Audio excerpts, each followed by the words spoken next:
The rest of it, pretty decent. Let's Ooh, go to this is gonna be Brian. hard to work with. Okay. The good thing is you got a lot of odd numbers, which allows for a lot of customization with feats, which is good. Especially also with like how I did my stats. Plus, I'll have an 18 in my charisma, which is dope. That's dope. All right. Erlingzade. It's 215. There we are. Hey, 17 and Also coming in 16. with a negative. I like how these stats are This going. is good. All right. Let's go with Rachel. Penala, is that right?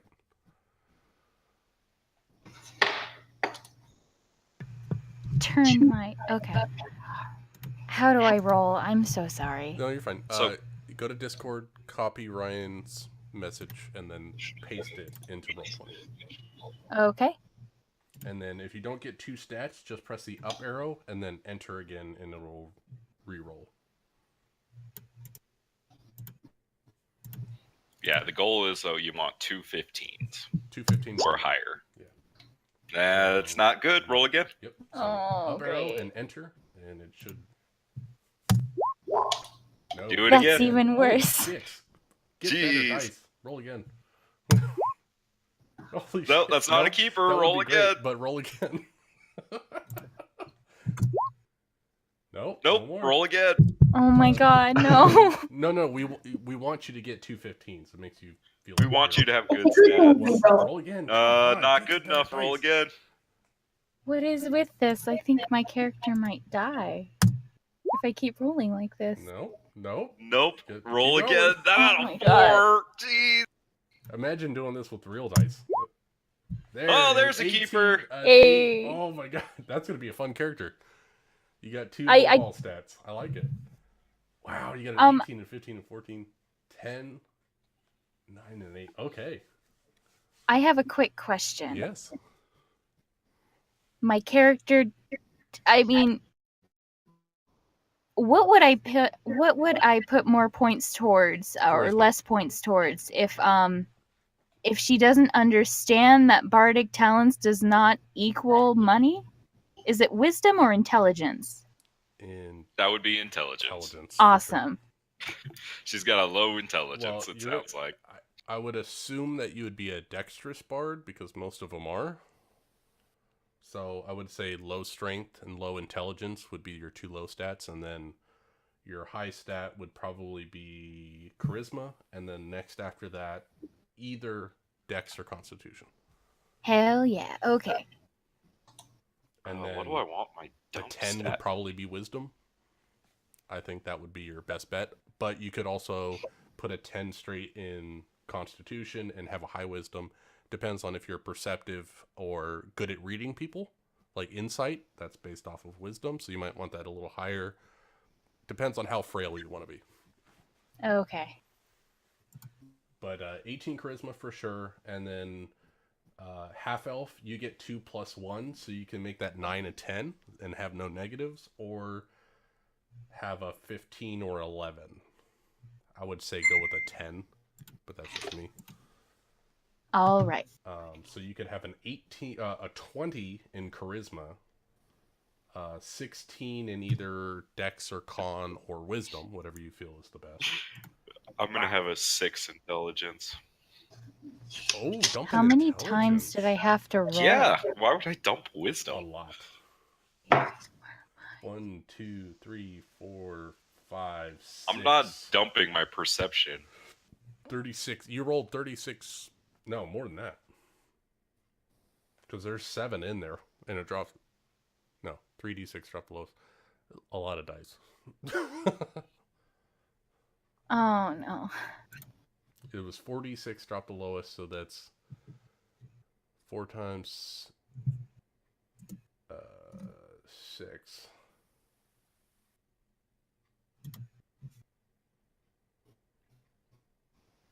Yeah.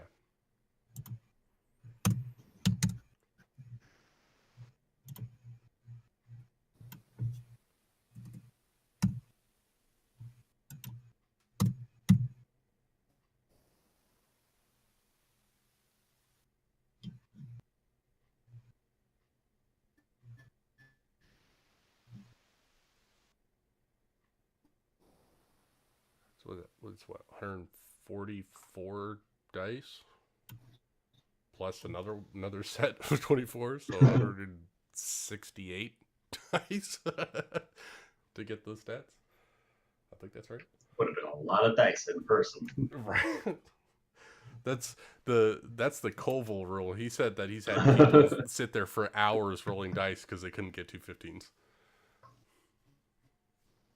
How frustrating is that got to be, like, to do all that math and then again and again it's, oh, nope, don't have 215s, start all over. Nope. All right, so once we get the other two in there, we can get their stats rolled. I'm excited.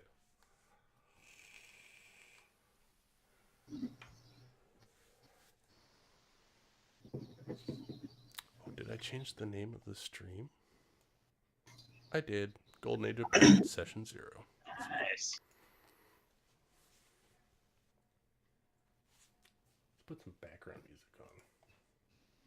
And for starting equipment and gold, we're just using what's in the class features. Yeah. Background. Yeah, Okay. standard stuff. Cool beans. I'm gonna make my tool proficiency a custom instrument. Doing one not on the list. Nice. Ooh. Oh, there's audio. I don't like that's Age of Sail. I don't like that one. Let's try this one. Is something playing? I can't hear it if it is. Yeah, I can hear it. Ocean Voyage. Oh, now I can hear it. Okay. Just some background music. This is gonna be a little bit until Ted gets in. All right, so I'm looking at. Okay, I can't decide if I want my wisdom to be 14 or my strength to be 14, or my dex to be 12. Well, the numbers. The dex will add to my AC, so maybe I should do that. And your light armor. I really that only need makes the sense. 13th. Yeah, and I really only need the 13th strength to multi-class. I don't need it any higher than that. But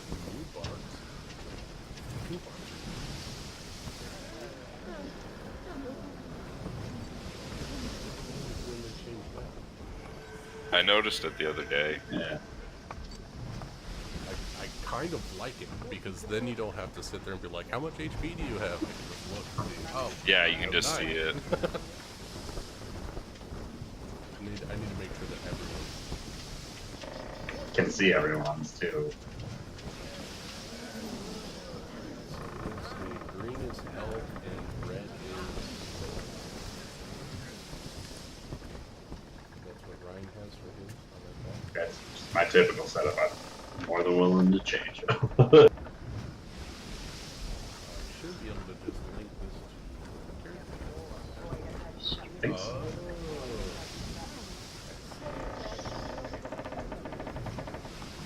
What's that? If you link it to HP, it does not give you a bar Huh. because it only just fills in the first. Well, I can add in the second one myself. Oh, I already. All right. So we'll make it to the character sheet. So that way it's properly.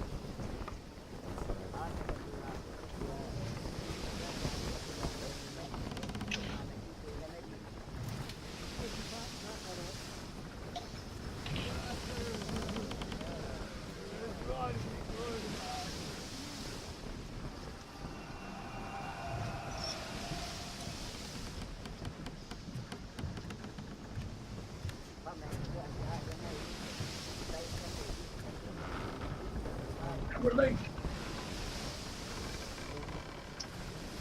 So once those get filled out, then the farmers can start clearing.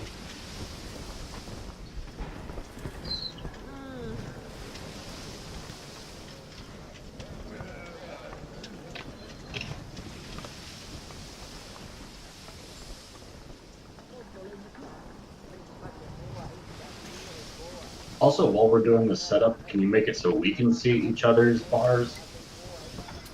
So that way, like, we can kind of see how rough people are looking. I suppose.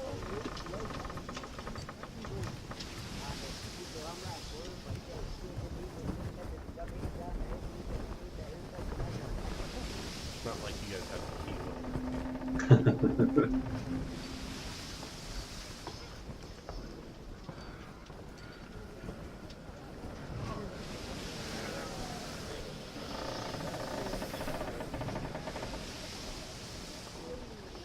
You give me a few levels, and I'll eventually be able to do that.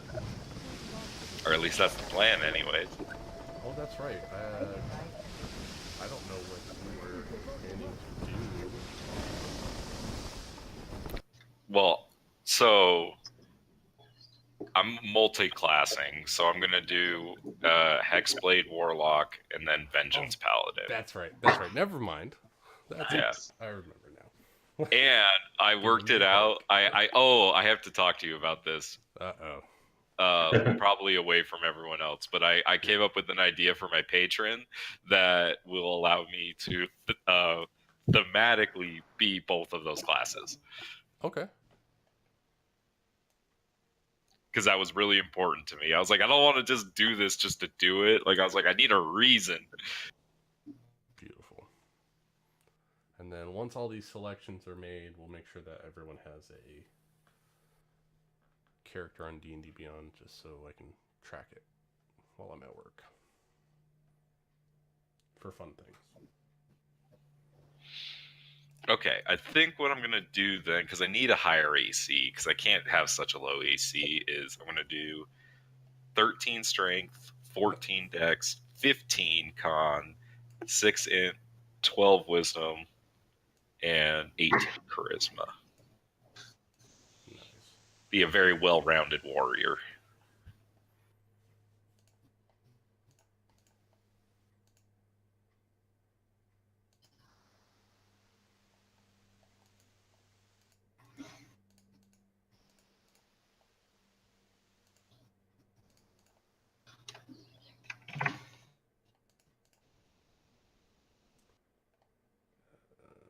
HP.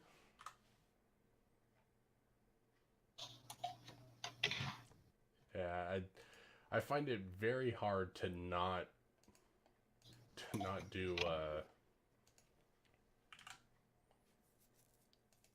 dex on any character.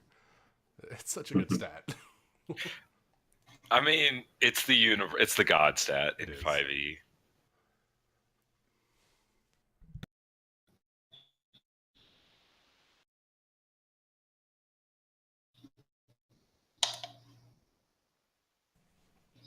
Okay, so tell me about your characters. Who are they? Where are they from? So I'm Erling Zane, hailing from the South Sea, just south of Paradise. And I'm a bit of an upstart carpenter.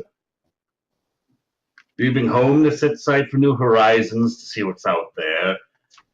Surely nothing more than that behind my own backstory.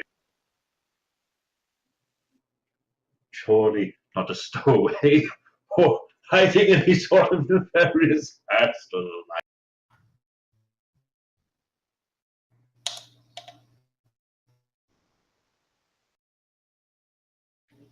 And on more than one occasion, you probably would have caught Erling talking to himself in the midst of a heated argument to himself.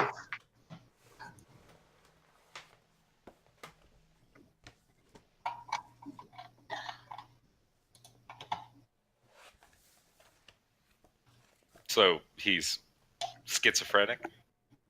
So it seems, at least, for sure. What seemed I mean, how long are we assuming we crewed out at the start of this campaign? Yeah, so Lucas, give us a breakdown of where the game is starting.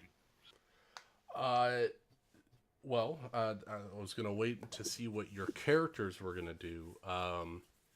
You could have just met up on an island and were looking for work. And so there was a pirate captain that was said, "Hey, I'm looking for sailors to join me on my adventure to get more treasure and renown."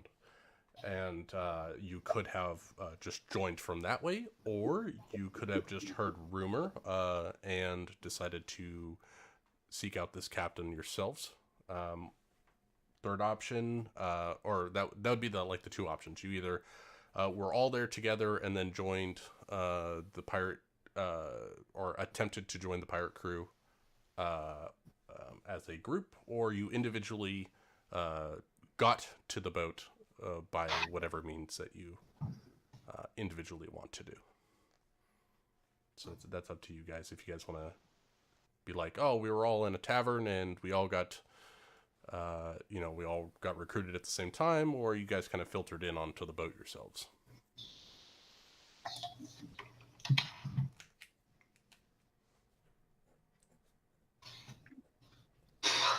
I thought you said the idea was that we were going to do like a dungeon together, right? Mm-hmm. Yep. And then that's when we get the invite, right?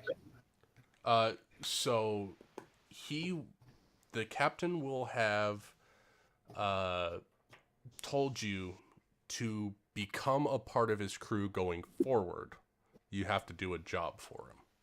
You have to go and collect loot and prove yourself a worthy pirate to stay on his ship. And so he's getting he's kind of like recruiting a bunch of people and then testing them and sending them out in groups to go do this job, or separate jobs.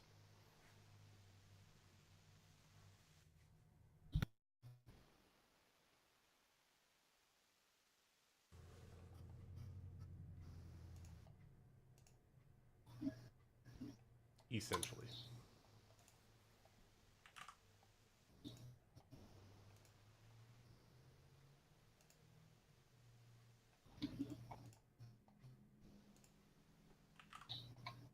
Oh, good ACs. 15.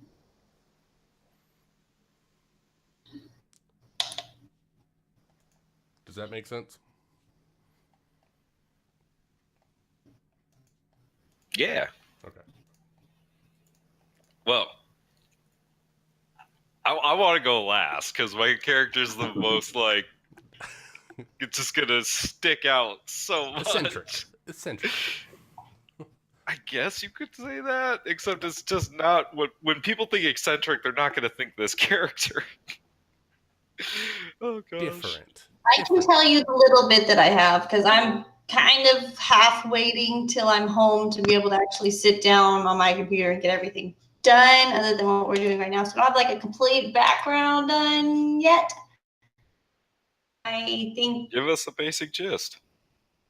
basically so far she was the like right hand man on her previous pirating ship, which it didn't have to be a pirate ship, but it could have been more of like a exploratory type, exploring the sea. Privateer.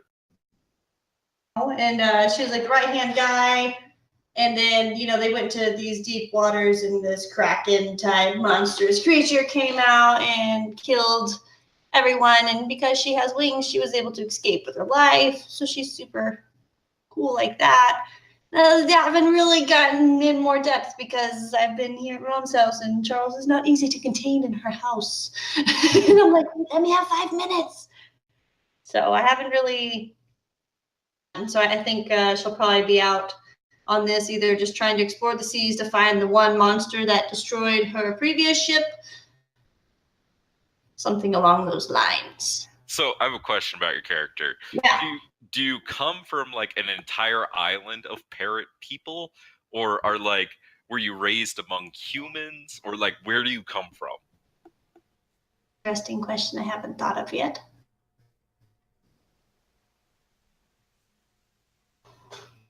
I would feel like she probably came from parrot people. So like an entire island of people that look like you? Well, exactly like her. Like probably her colors stand out a little. You come from an Well, Avian I island. mean, but like the same race, right? Like Oh, the yeah, Arakosra, the parrot Arakosra island. Yeah. yeah, because like Lucas said, like each race basically has their own island. So yeah, she was probably there, and then was like, "I'm sick of all you feather-headed people," and was like, "I'm out of here." What's your background? Did you choose a background? I picked one, but I'm not sure I'm going to keep it yet. Which one did you pick? Because she was on a pirating ship. I mean, you do get perception. Yeah, so I was like, and then yeah, so I was like, that's kind of what her story was before I even started looking at backgrounds, and I was like, yeah, but like now she's a pirate, so is that really what her background was too? But I'm like, that's fair enough. Maybe, Ryan, I don't know. what did you pick for your background? It depends on if you choose pirate as the vessel you were on before, or if you were an explorer, you could choose. I went for the guild artisan background. So my guy's story is basically when he was younger, his mom kind of vanished on him, and his dad did some fucked up shit, and he wound up kind of like sharing his spirit with this ghost that's haunting him. And so over the years, he just slowly kind of learned to stick to himself and became really good at gem crafting and the like. And so he took up proficiencies with like the jeweler's kits and that sort of stuff, and eventually kind of learned how to infuse arcane inscriptions onto these gemstones. And while still being pretty new to it, he made a deal that he probably shouldn't have and managed to screw over another pirate crew. And in the process, wound up getting his own house burned down. And before they could get to him, he decided to just head down to the docks, and like first ship out of these docks, he was on it. And so he sold the jewel crafter's items that he had for a carpenter's toolkit to pass off as a carpenter for hire. And that's effectively what got him out of his home and onto the ship in the first place. But his dexterous abilities have managed to transfer over for useful things like thieves' tools, forgery kits, and he can within a couple of gold pieces, estimate the value of gemstones. And at higher levels, or like when he gets his jewel crafter's items back, he'll be able to infuse objects with small spells.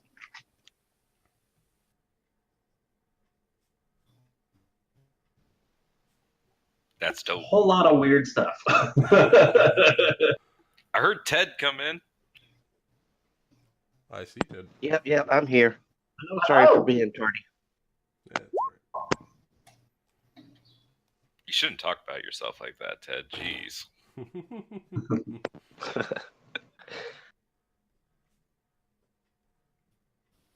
And is there not one in Roll20 yet?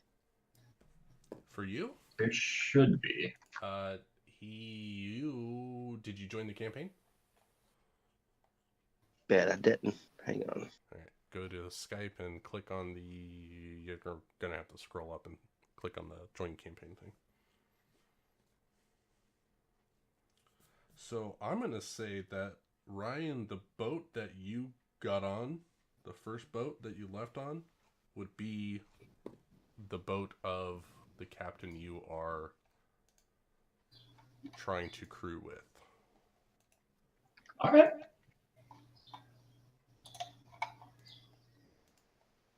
That will give you. I mean, I think excuse it would to be- on the boat. I think it'd be interesting if, say, like Amanda's got a new ship, right? And my character is just going to be, trying to get just with the best crew to achieve her goal. And Ryan's character could just get on board with us and we could be like, hey, we're going to go do this crazy thing. And he's like, hey, crazy sounds good. And then like we could all go to the pirate captain dude together. That way he's not just some random dude on that other guy's ship. Okay. I could see that. And depending on Ben's turtle druid, like we could like all be on like one ship together, go to him as a crew, be like, hey, we didn't like this. "Yep, let's go." And then he's like, "Cool, go here, do this, and we'll see if y'all can hack it." That works out. I mean, you guys are all essentially, not all, but you're attempting to leave the life you had behind, so it makes sense that you would have, by happenstance, be on the same island at the same port, leaving town. It's good storytelling.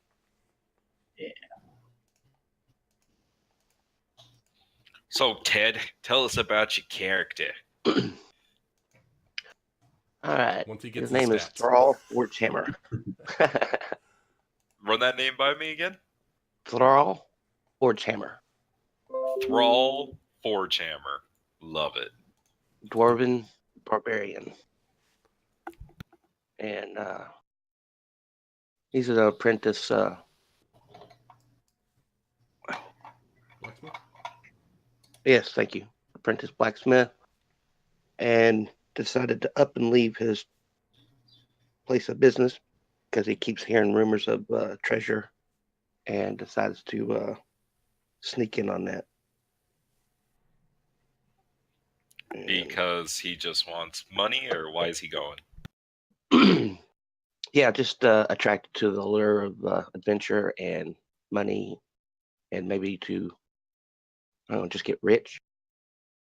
One of the oldest reasons.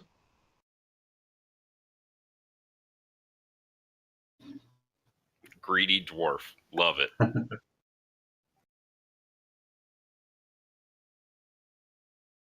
Yeah, all my guys have a deal with money, I guess.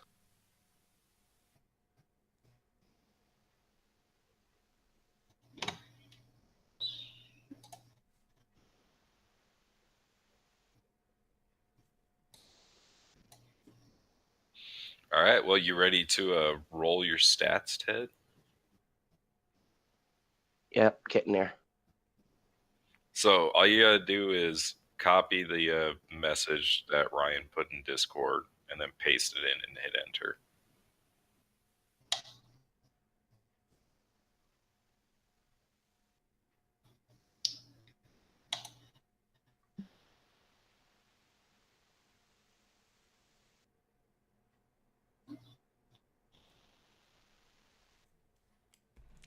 I'll be right back.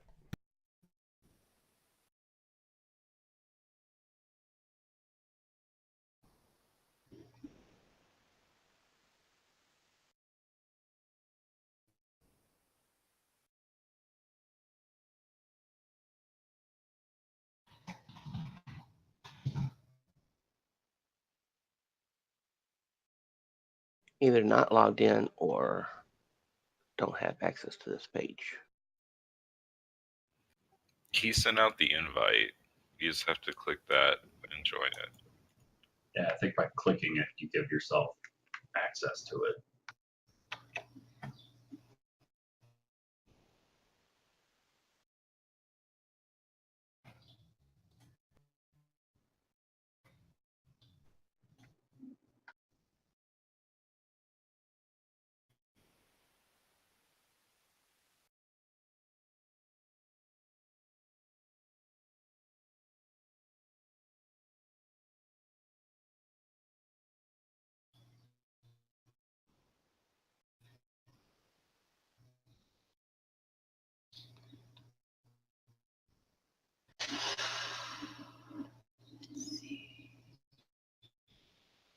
One computer screen, it's driving me crazy.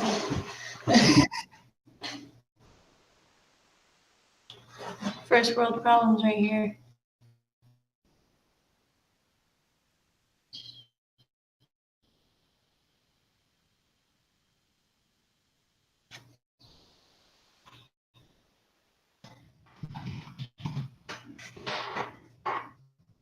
I'm back.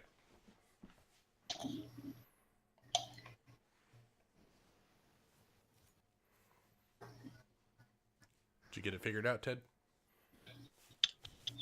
No. He's having trouble joining the campaign. Can you send him the join link again?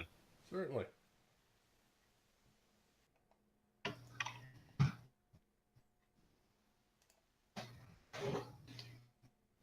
Guess who's back?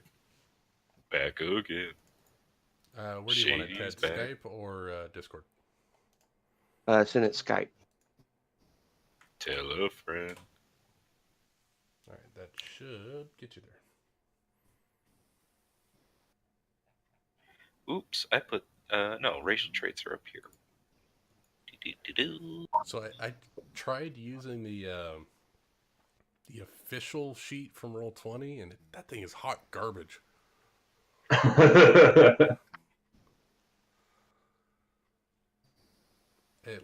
It won't let you put like proper stats in like armor, and it won't allow you to have like custom classes or races or skills or anything. It's like, no, there's too much coding involved. I'm like, give me a blank spot. I don't need it to do a lot of math.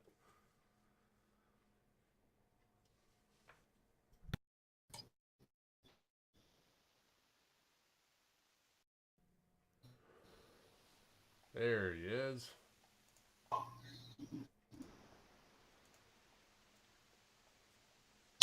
Access to your character sheet. Doo-dah, doo-dah. Right.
Oh, I see Ted in there. He made it. Yeah.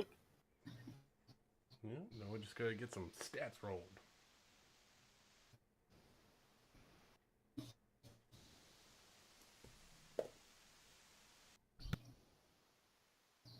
Where did you go?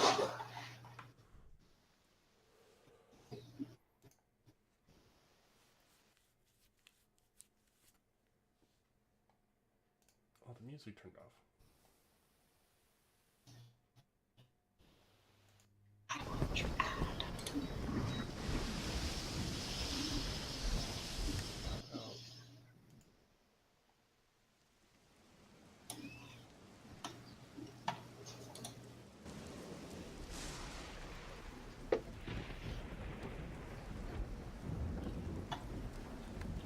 You know what's funny? I went with the Far Traveler background just because the ideals and traits fit my character so perfectly.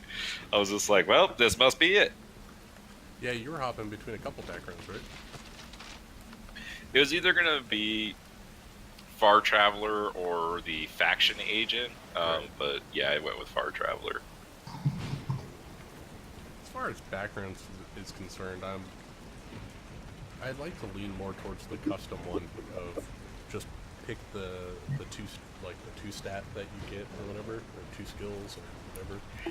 That And then one, just I didn't make care it about the skills as much as the feature, Yeah. and I liked the feature on that one, and I liked the flavor of it, just being like, yeah, I'm from someplace far away, my culture is strange to you, like, get over it.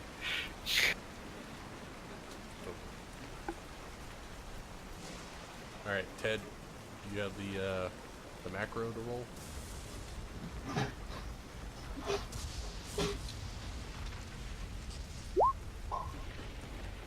Ted's dead. There's only Zool. That 2 13s, 2 15s, and a 17. That's a character. First roll. Bam! Wow, Ted. Damn. Ted got the best stats of all of us. Fuck. Well, there you go. Well, fuck you, Ted. Right? Don't worry, I'll kill him first this time.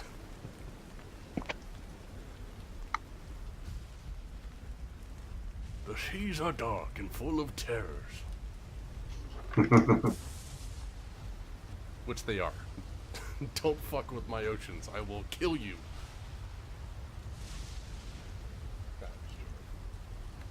Oh, Oh, shit. nat 20. No damage. Okay, that's what I was testing. Damn, you crit, but you did nothing. I'm sorry.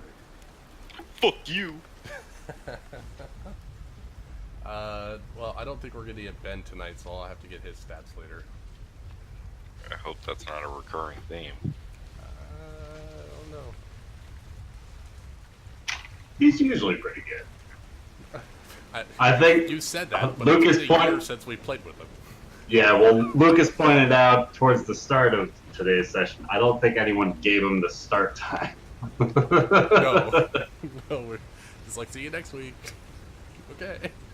I mean, but it hasn't changed the entire time we've been playing. That's true.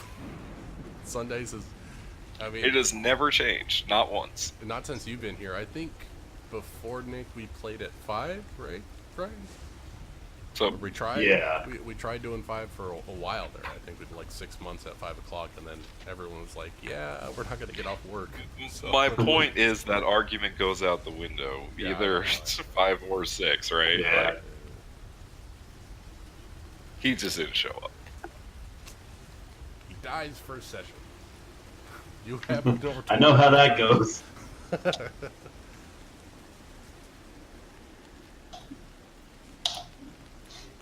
Will you guys tell me if I put this in right? I feel like I missed something. Oh, if I did it right. Look at us, Oh, naturals. it can't be right. You're critting already. Yeah, what the fuck? Yes, I feel like I did that. You're a monk, right? Yeah.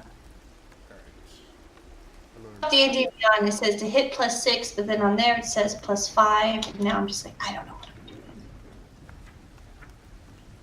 I'm the worst at putting in things. You're cheating in the wrong direction, Amanda. Here to change it, but I'm like D&D Beyond says +6, but that only says +5, and I don't know how to. Let me see. It's plus your dex as your D&D Beyond character first level or third level? Well, no, that'd be level 5 for first person. They're level 3, but I didn't think about that. No, I don't think your proficiency goes up until... Oh, Yeah. your character's not in my campaign, so I can't... I know I started making it on here, and I didn't have the link because it was on my phone, and I can't sign into Skype on my mom's computer, and so I was like, God dang it! Well, Thank you. should be... After I started her. No, because even a third level character is still +2. So your unarmed strike is your proficiency plus your dex, which is 15, or which is 5 right now. Do you What have did I your dex in D&D Beyond? On D&D Beyond. Let me see. If you had an 18 dex, then yes, you would have a +6. I think +5 is right over here. Should be a 16. Right? Did you? It says the modifier is +4 on D&D Beyond because I have a racial bonus of +2. Uh-huh. Not being over here yet, but it should do it. So yeah, so you should no +5 is correct. You should +5 always is- have a +2 to your for racial. You shouldn't have like a miscellaneous bonus on. Yeah, I don't know why I did that. Because I typed in 16 in the box up top, and then it made it 18. I was like, that's cool. Oh, that's what it is. Yeah. Did you put a 14 or a 16 in that stat? A 16. Okay, then your character sheet on Roll20 is wrong because you So have it should be plus- 18 because I don't have the +2. You have a for plus racial 2 stuff. from your race, correct? So that's better. +6. Okay. I'm learning, guys. I'm learning. This already, but you know. Ed, did you have an image for your character yet? What did I do there? Looking for one now, actually, and trying to do the sheet too. I just messed up everything today, guys. Nick is fishing for Is that a an great ocean sword. noise? It keeps switching it back to strength. I'm like, no, it needs to be charisma, you son of a bitch. Is it defaulting to strength? Yeah, because I just dragged the longsword over, but I got it to work now. Oh. Now it's on charisma. Yeah, the SRD with this sheet does not seem to play nice. It's okay, I fixed it. No, I know you did, but I'm just saying it's nice for some things, but half the stuff is just broken when you bring it into the sheet. It's like, what's the point? You just gotta I'll be just type paying it out. attention. It'll be faster. I mean, that's what session 0 is for, right? Yeah, For me to that's go what it click, says. click, click, click, click. Yep. That'll make it work.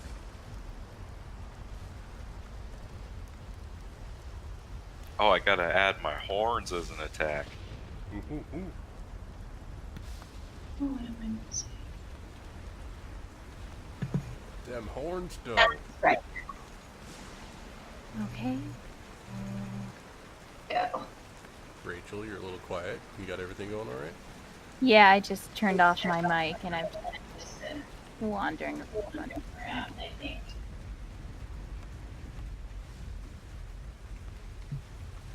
There we go. Okay. Helps when you have your stats typed in correctly, guys, in case you're wondering. Yeah. Oh yeah, definitely. God dang it. Oh, okay. Moving on, I can put in my second attack now. Huzzah! Gosh.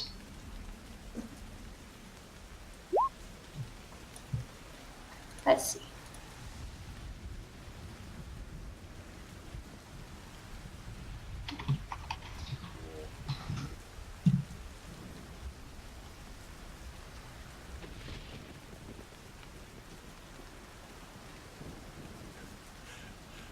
Hey Nick, can you make your horns your hex weapon?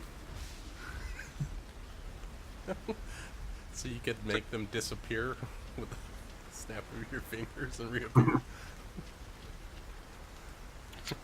Great question. I think anything that is a claw, like an unarmed strike, is still. It says considered a you can weapon. touch one weapon that you are proficient with that lacks the two-handed property, so yeah. You'd be like, I'm a human. Blick. No more horns. Well, I mean, if she were to go back to Parvolen, she might do that because, you know, a hornless Kunari is scarier. Huh? Minor illusion. -1 damage. Ah. We gotta switch that to Dex for you. Rachel. Alright. Yeah, on your character sheet under dagger, yep, perfect. You got it. You got it. You have to switch your damage as well. So your to hit and Damage. damage Oh, has to be okay. Dex.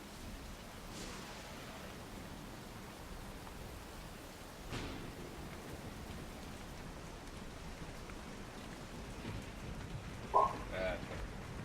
No more negative damage. No more healing people with dagger. Oh, hold on. You have to put in the damage dice as well, so it should be 1d4. 1d4? Okay.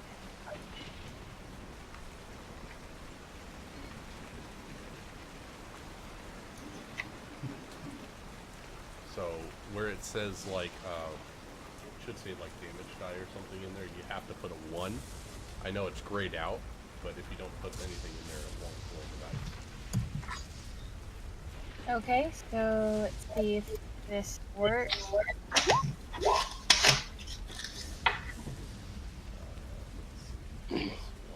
No, you're adding plus damage. So if you look at your character sheets and you see where it says to hit 4 and then it has like a 1 and then D4 in there, Yes. put a 1 where it says a 1 before the D4. Okay. So right now it's telling you need to put a number in there, but it's difficult, and then get rid of the 1 after dex. You don't have a +1. Did they do it right? Yes, but after your dex, where it says +1, get rid of that. Yes. Oh, right. So if you get a magic weapon, you'll put a +1 in there, and that'll give you your magic damage bonus. All right. So it should be 1d4 plus your dex, which is 3. So. Which is good.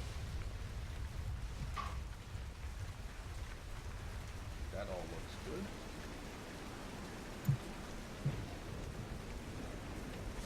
Oh my gosh, if I would stop clicking. Did I set it? So slow, and I'm like, no, I didn't mean to click that. Why? What's everything?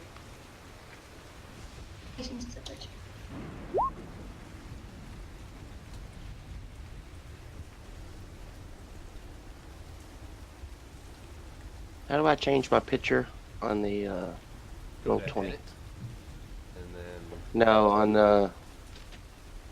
I was showing my damn web camera. That's go to on your profile. Yeah, but for- make sure you go to the cogwheel and go to your all the way down to the bottom where it says I want to broadcast to others. Select nothing disabled for both broadcast and receive from others. Yeah, I've got you that, can and it just still shows me. Lucas, you can just turn that off for the whole game. Can I do it? Ah, chat tech, none. Haha. Fuck your chat. Oh shit. Watch out. They added that button, it's so nice. There we go. So that should be off for everyone.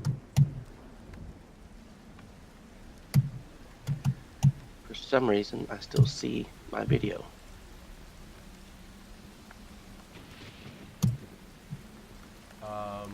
Like down in the bottom.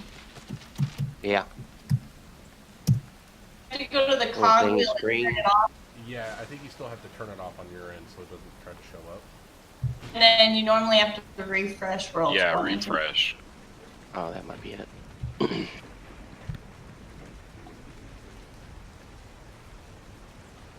And I wouldn't worry about your avatar token thing down there because that's across all the campaigns. Okay. That's I a always roll. set those to names only anyway. Yeah, Yeah. I have it to them. They did update their video, and I'm like, I want video again.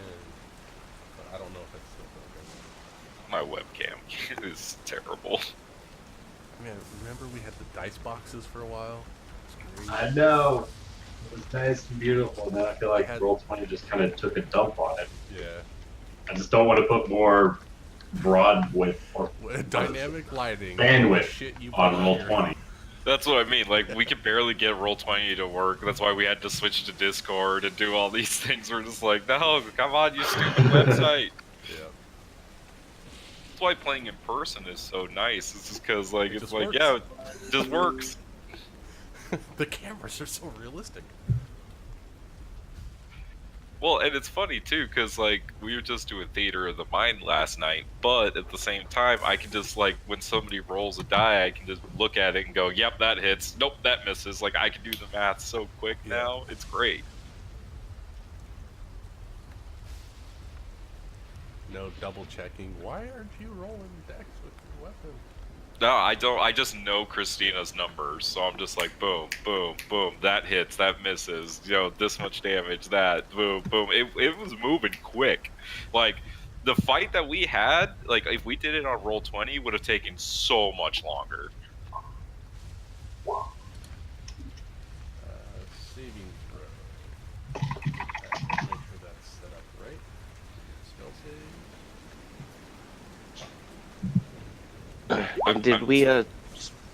Did we say level 1 or level 3? Level 1 until after the first session. Do we start off with max HP or are we rolling? Max At HP level for 1, you always start max.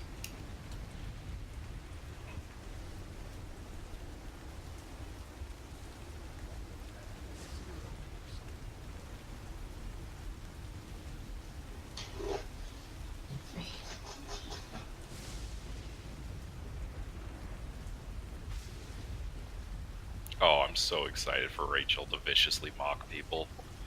Right? Oh, prepare to be disappointed. I am terrible. Absolutely not. This is going to be great. Your mom told me how you insult Mormons, and it made my heart happy. Wait, she hears me insult them? Oh no. She hears me? She told me that you voice your frustrations with them. Yeah. Wait till they get a load of her bear claws. Bear. Vicious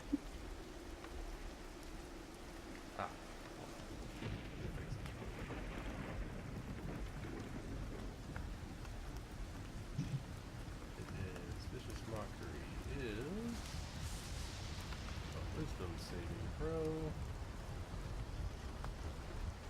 What's your Charisma modifier?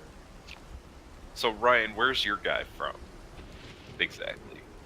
So I think I'm just gonna say from the South Sea, the South Blue. So, did he grow up like around like a bunch of other? Are you human? Yeah, he's human. Kind of just grew up on the same island most of his life, I assume.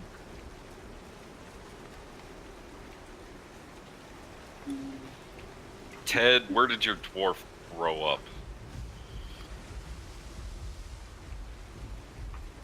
Is there a map?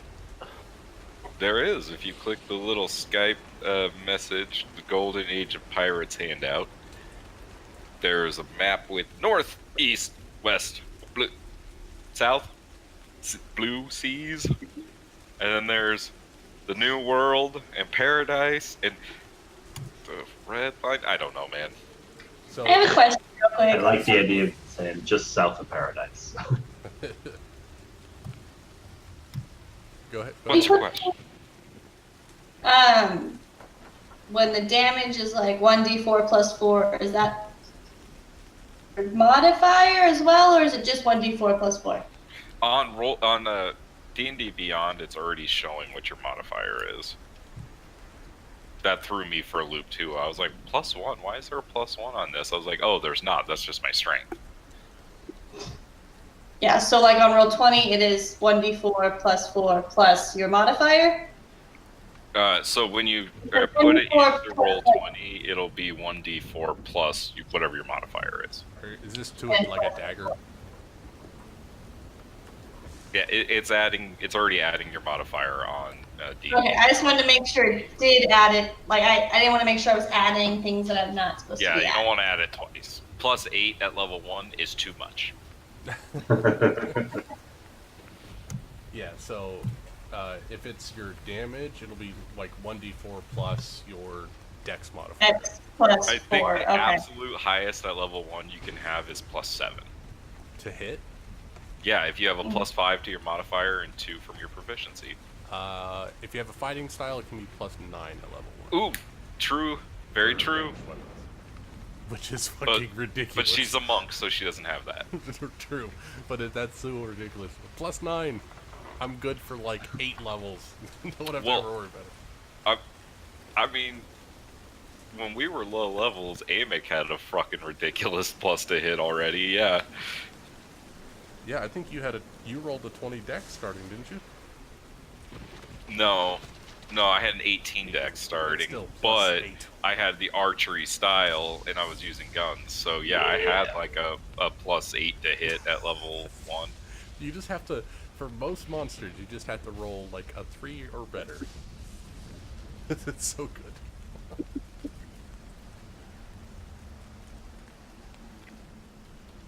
You put me in the East Blue. Okay, cool. That's where we're Perfect. starting. That makes the most sense, I think. Yeah, if you were in another sea, then you would have had to,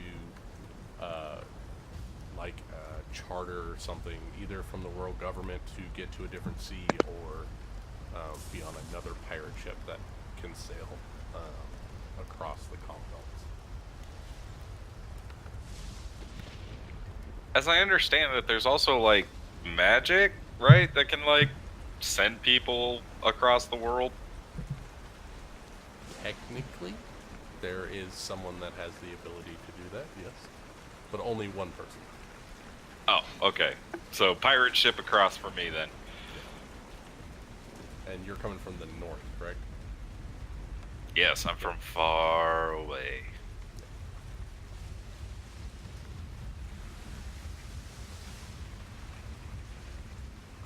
You said we're starting in the east? Starting in the east. Alright.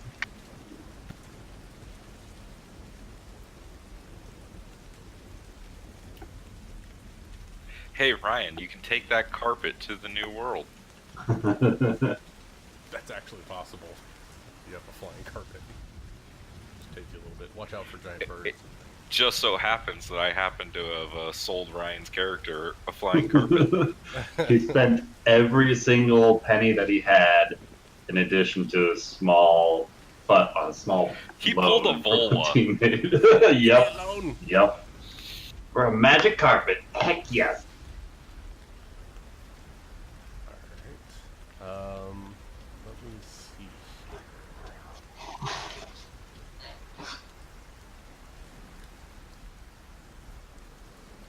Wow. Okay.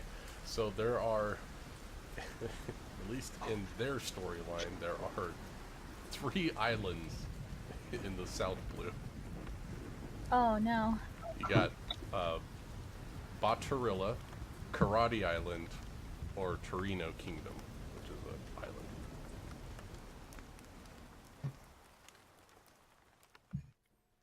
I mean, if it's a whole kingdom, they must have a lot of people there.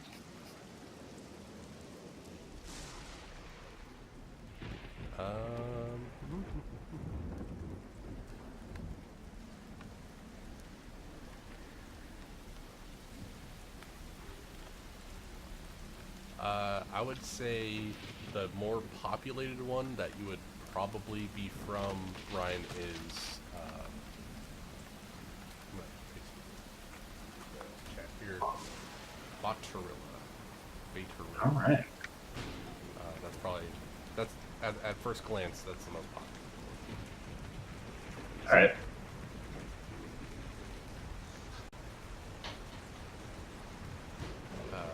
Funnily enough, that is where the Pirate King Gold Roger settled down for a little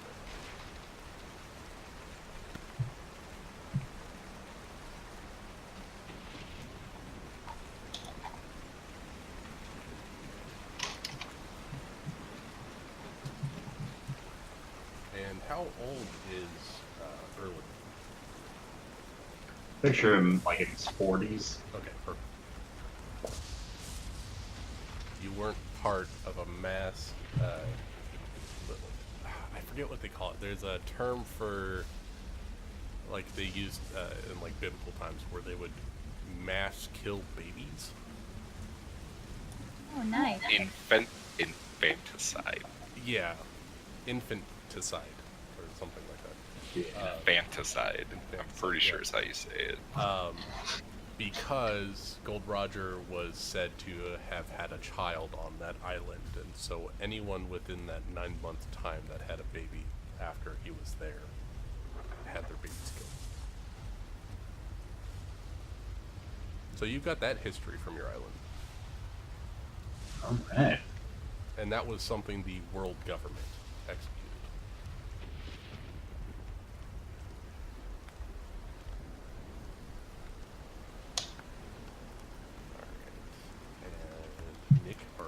Witch's Island. I'm gonna have to add that one.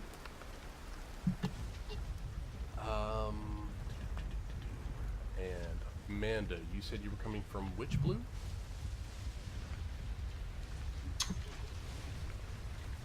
The one that everyone is in? No, let me see. I have to click on So this. far, we have someone from everyone except for West. But the East is the most populous and like where everyone's from.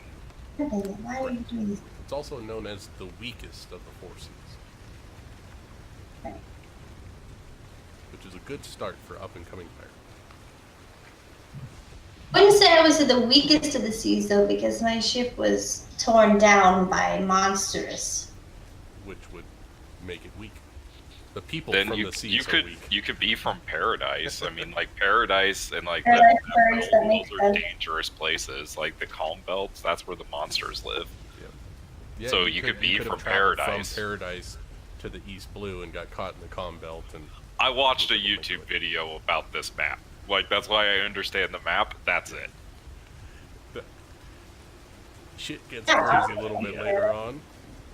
No, I watched the video that you actually got this picture from. That's Yeah. why I understand it. It's good stuff. Good. I love the geography of Okay. this world. It's Now for the important questions. Like, okay, so we know Amanda, you had your eyes set on being like the first mate type, right? Oh, is there going to be a fight? I'm okay with that. My main goal is to be in like the roost up top, you know, that bird nest thing, because I can get around the ship super fast. So I'd like to be where I can reach. But first mate's fine with me if that's Okay. for. Anybody else have an idea of what position they wanted on the ship? I was thinking like the carpenter. The boatswain Yes, sir. the bosun. or the bosun?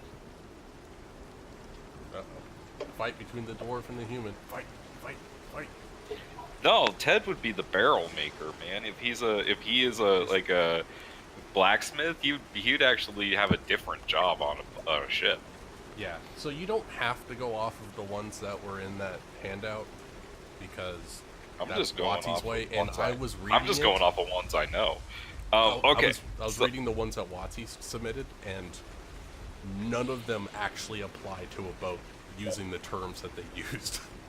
That's okay. I've done a lot of research on this. Okay, so Ted, what do you want your guy to be like working on the sails? Do you want him to be the cook? Do you want him to be working on barrels? What do you want him to be doing? Do you want him to be the gun master? Well, his background is as working in the forge, so can apply So a that to tradesman. any kind of metal work.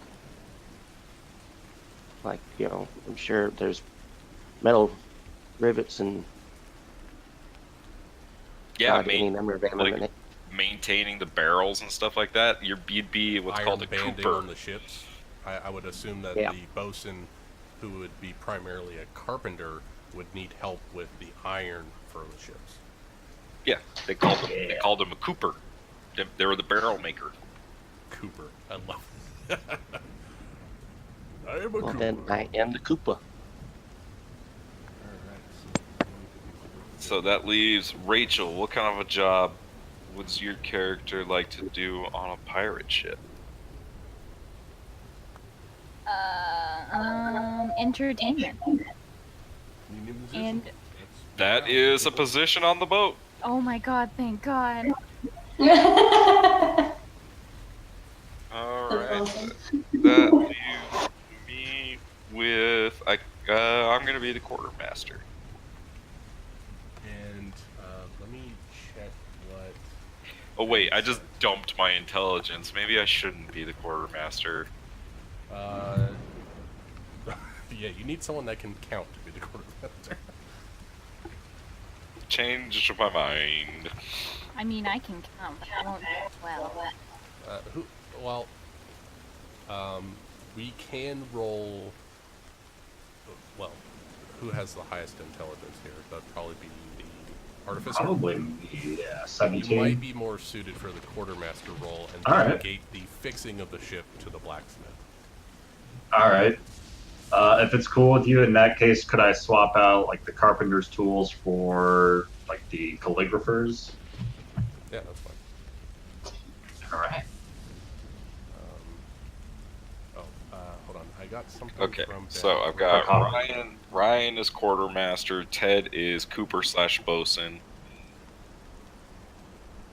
/ boatswain because I like that one better.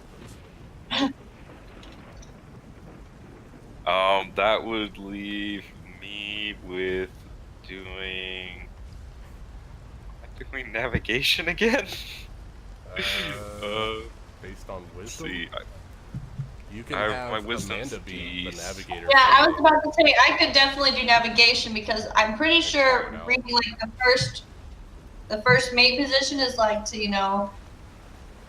and I have my dump is charisma, so I'm probably really not good for that. Ben's gonna be. I'm gonna be the ship's counselor. I don't, And how yeah. does that make you feel? I feel like I have the right qualifications for the job. Oh That's- yeah, no, definitely. And Amanda's gonna be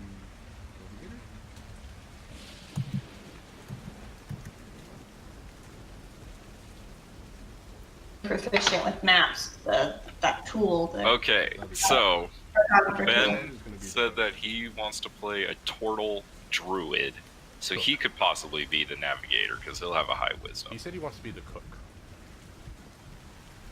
He wants to be the cook, right? Yep. Okay, so Ben is cook. Okay, so our party makeup is we have a turtle druid, a parrot monk, a human artificer, a half-elf bard, a dwarf barbarian, and I am a Kunari warlock. And a Kunari is something from a totally different game that I'm forcing into this one. Which is fine.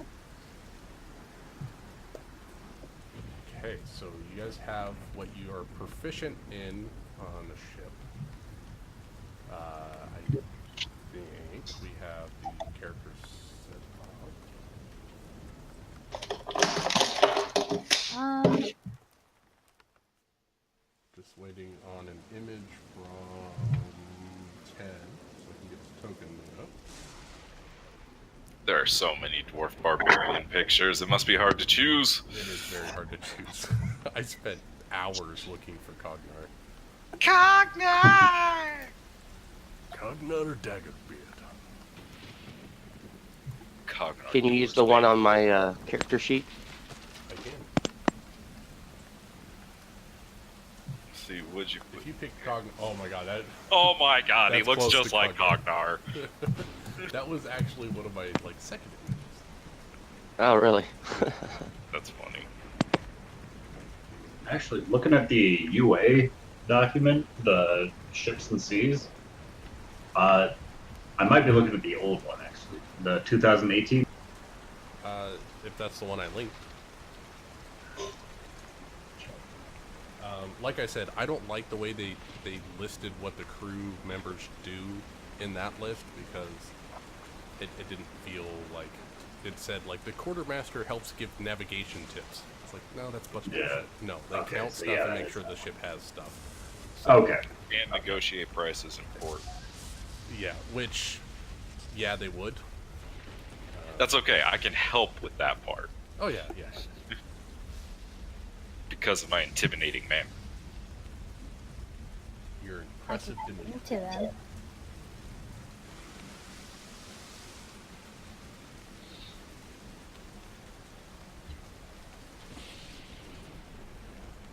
That makes me want to play the barbarian game.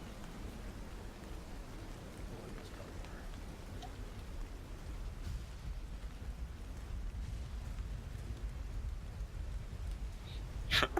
I love it. My character is proficient in persuasion, intimidation, and deception.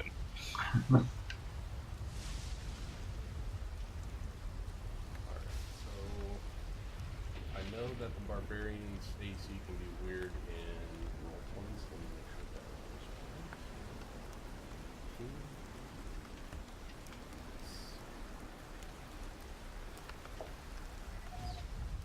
All right. So then, DM, what Yes. island did we all meet on in the East Blue? Down to the question, let's see really quickly. And follow up to that, where is the dungeon that we're off to? The dungeon is going to be on Dawn Island, Like DAWN? like the dish soap. Yes.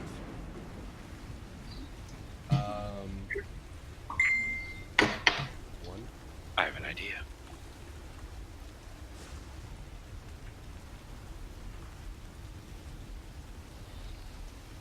Guys, it's gonna be the dawn of a new campaign. Ah!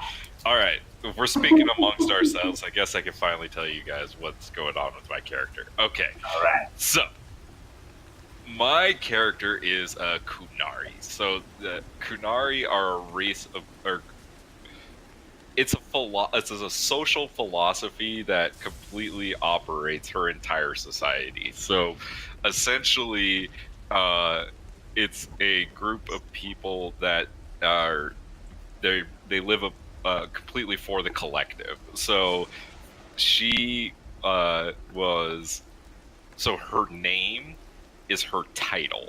So Iskari is what she does. That's her job, which is one who seeks magical artifacts.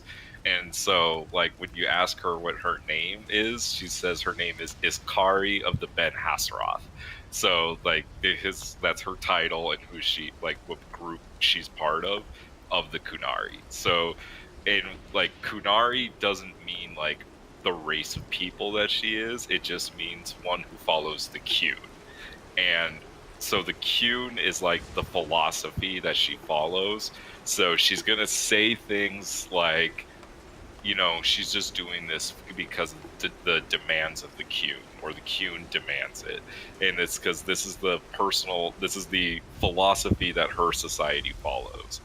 And so her society is not individualistic at all, and so she views you guys as like unenlightened because you guys are individualistic and very selfish, and that brings, in her philosophy, in her like society's philosophy, that brings suffering to the world because you guys are choosing to bring that individualistic suffering instead of accepting your place in nature and contributing to the better of the world. So she's gonna be weird to talk This to. will be interesting. Yes, she's gonna be weird to talk to, but her whole thing is that she has a job to do, and that's what she's gonna do. So while she views you guys as like unenlightened, she still is gonna need your help and other things like that. And you know, she's not gonna force her beliefs on you guys because unless you want them. And if you want to join the Qun, she's gonna teach you, right? So like she comes from, but like it's not like a brutal society. They take care of like the sick and the young and things like that, and everybody there accepts this way of life, and so it just makes sense to them. But she's going to use a lot of words from her homeland, from her own language, just in common everyday speak. And she's not gonna like explain it to you. So just it's gonna be fun to roleplay, but you guys might get a little confused. So don't feel bad if you want to actually like engage with her in person. She may tell you, she may not. But it's going to be a lot of fun, just because she's going to just not react the way that you might think she will. So just be aware of that. I can't wait to talk. Yeah, it's gonna be fun. She's complicated. Is my spell modifier my charisma, right? Or Yep, for Bard it's charisma. okay? So your saving throw DC is gonna be like 14 right now because you have a 20 in your charisma, which is really dope.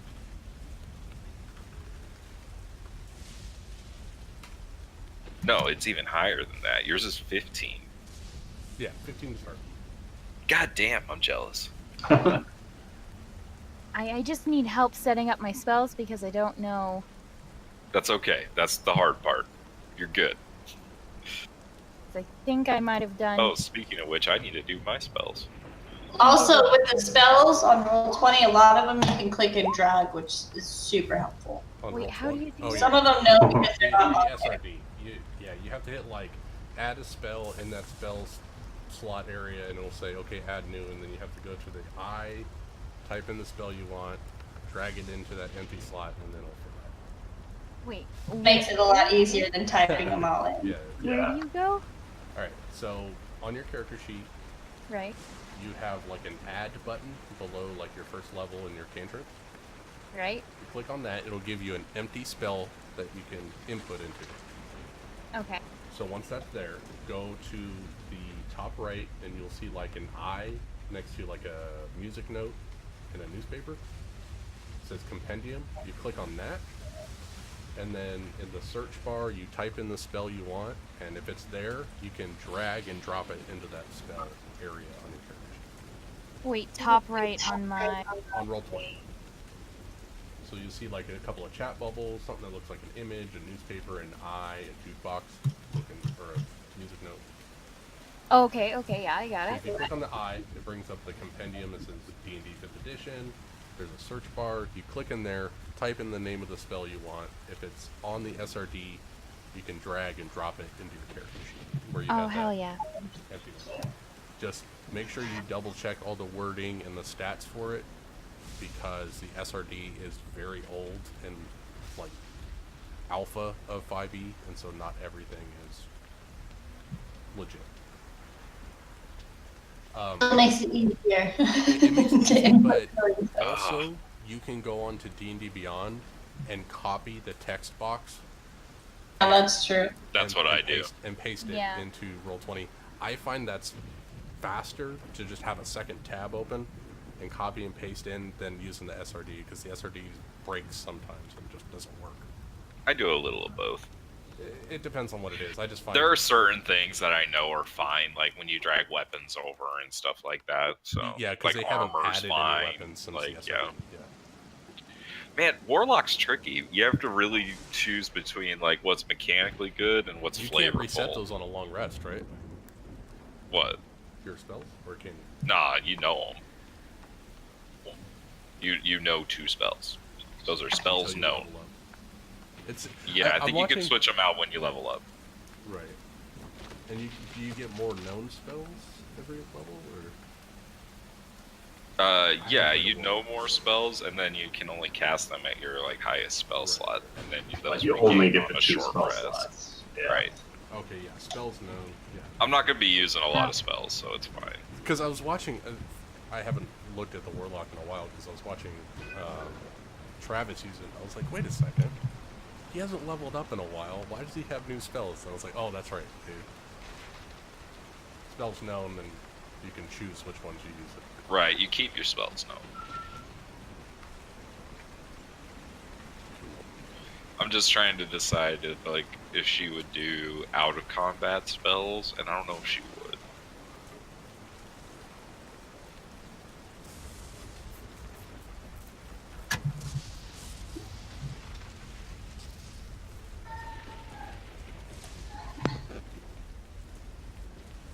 How much gold to Your start? name, Amanda. Comes from your background, Ted. Wait, what? I heard my name. Did you change your character name? I did because it was really close to Nick's, and I wasn't super attached to it. So sorry. Oh, so it was Kari, 'Cause- not Car. Yeah. So it's like, it's super close. Like, might as well change it now before it gets You confusing. give me the And hardest now names to my pronounce. name's Pronounce it. How does it pronounce? Rookie, but people can call me Rookie, so that's kind of cool. You're a Rookie? We're calling you Rookie. Rookie Pirate. I like it. I set up vicious Yes. hacker.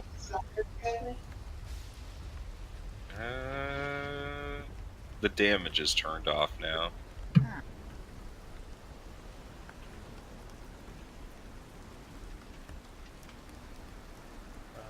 me see.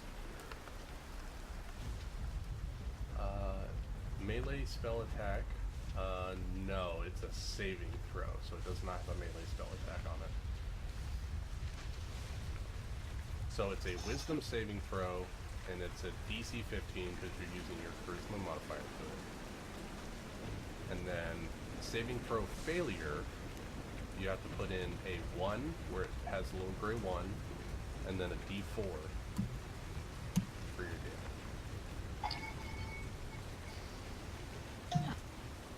Can you read that off And then, to bound? yeah, so the damage is 1d4, no extra damage per level. And then under...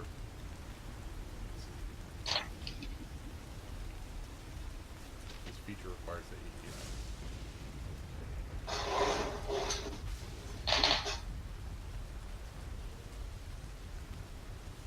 Oh, that's cool. Special effects when you cast the spell, it'll do it from your token.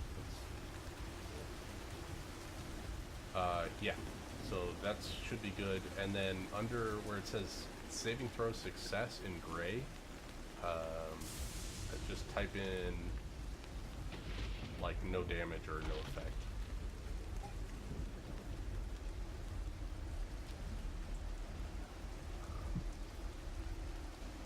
That doesn't have the...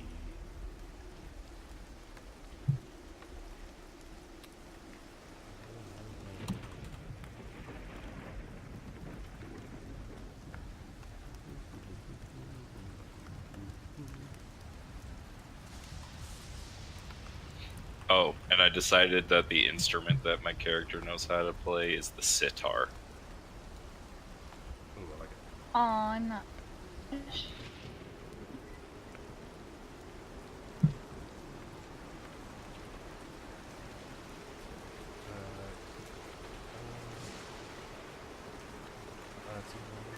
Or take, yeah, so perfect no damage with a sad face. So remember when you use that, if they pass their save, they have regular attacks and no damage taken. If they fail, they get disadvantage on their next. All right. And So that's same all thing- or nothing. okay. And the same thing should go toward Charm Person and Thunderwave. Yeah, let me double check Thunderwave.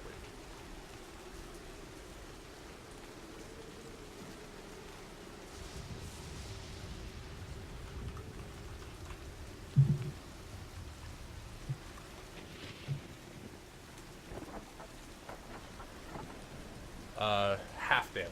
So in the saving throw success, just put half damage and isn't pushed.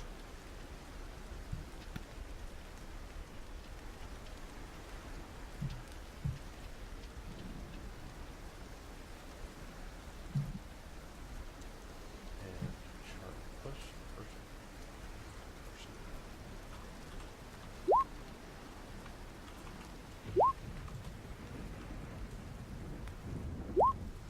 And then Oh, why does shield say casting time is one action? That's wrong. on a success, no effect for the charm person. Oh. Just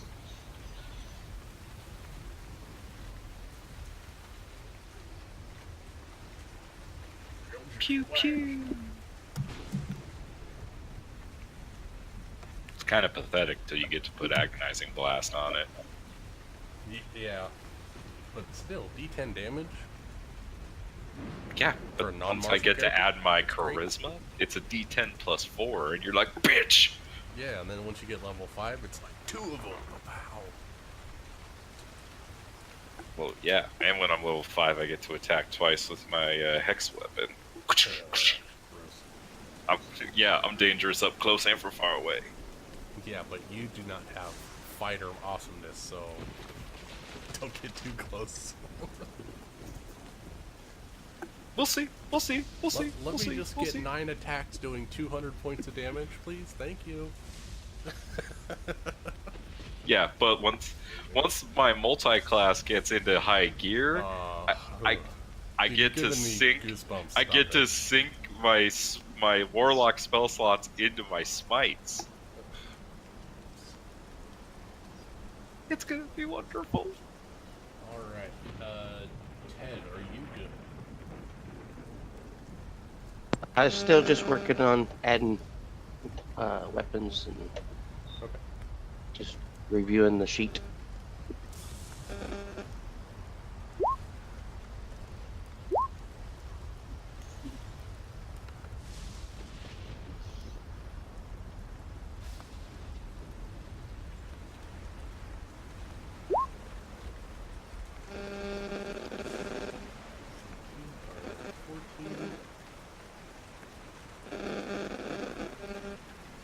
Since you're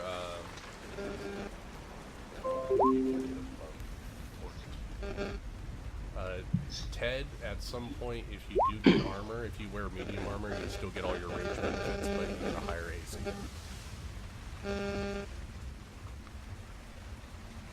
Yeah, it says I can use a shield and not affect me. But I've picked a great but axe. You can't use a great axe, yeah. Right. Unless you chop off your hand and have a mechanical shield that is attached to it. Well, I could craft one. That's how he did it. That's how I did it. Oh, is it really? I Crap. chopped off my hand because our cleric dropped a bridge on me. And I didn't Mid wanna- combat. in combat. And then Nick saved the day by using a bag of holding on an orb of devastation. Oh, wow. Nick saved the day by making the most badass natural 20 That ever. was epic. I Climbed have over that put wall that and you're like, orb of devastation into a bag of holding and then ran the fuck away and saved everyone's lives. you know what? I rewatched that episode recently and I was really mad that Amanda came and saved me. Because I almost killed a purple worm from the inside with one hand and a dagger. 14 that hit movie. points. I was one round away from killing this worm from the inside. We never Some knew days- that, okay? Some We days didn't I'm know. disappointed because I feel like Gorneo did the most badass thing in Dungeons and Dragons ever, and it all got overshadowed by Cognar chopping off his hand. Well, you got to do it twice. I know. Gorneo was a superhero. And Cognar was his Hero. inept sidekick. Yeah. It's crazy. I never I think what I loved about Gorneo is I never set out for him to be a hero. He was supposed to be this like kind of anti-hero type of dude, but he did the most heroic shit. He had to because Cognar was doing the dumbest shit, so he had to step up and save everyone else. I did some crazy things on Stunned a Gorneo, dragon. man. I stunned a fucking ancient dragon. Oh my gosh. Yeah, no, dude, that moment where I was like, I got it. I know how I'm gonna get us out of this. We would have all died! I can't believe Best we all would have 5,000 been gold dead. use ever. Oh my gosh. We would have been starting brand new characters. We might not even have continued that campaign. I don't think. I don't know. Oh my gosh. We'll never know. I had a backup. A backup character. Yeah, he was. I think he was still. No, he went out to Waterdeep after that. Lothar.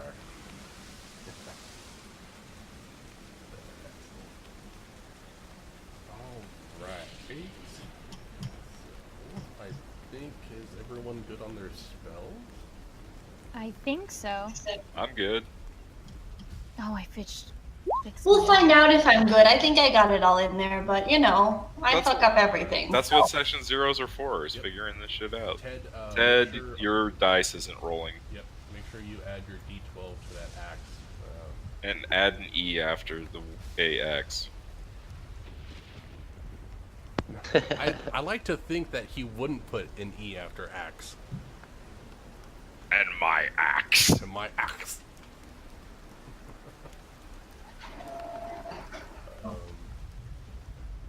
Are you making fun of the way I talk, boy? You get deflect missiles at level 1, Amanda? No, I'm pretty sure it's level 3, and I realized that after I started putting things in, and We're I was making like, a level "Level 3 That still didn't roll correctly. Especially with a natural 20. and hold on, the +3 shouldn't be okay. That needs to be. Alright, let me see here. Alright, don't put the +3, you don't have a magic axe after strength, so get rid of that +3. Oh, I thought it was for the strength bonus. No, that's No, what you that just has tell be. it to add your strength. Yeah. And before the D12, I hate this about this cheat, but put a 1 in front of that D12. Oh, I see a 1, but I guess that's Yeah, just it's telling grayed me out. where It's to just go. telling Yeah, you I you gotta don't go know back. why the grayed It should out one It should is just there. default to 1, and then you change it afterwards. But Or it should be a 0. We do a grayed out like 0. everything else, right? like everything else. And then make sure you put in where it says slash, type in slashing. Right before it says damage. Okay, here are the important questions, like who has dark vision? I think I have dark vision. All have You I do. have dark vision. As a half elf, you do. You have Does the dark vision. Arakasra have dark vision? No. I don't think so, No. right? And then our human doesn't. Our dwarf Nope. does. So, Do do you have dark turtles? Huh? vision? Do you have dark vision? Yes. Yes. Do the turtles? No, they do not. Okay, Good so Good split. half and half. All right. So we know who's taking night shifts. It works out. You got 3 people you can take. Wait till the early morning for a non-second person. Okay, that rolled correctly. +5 to hit, +3 on damage with the D12. That looks right.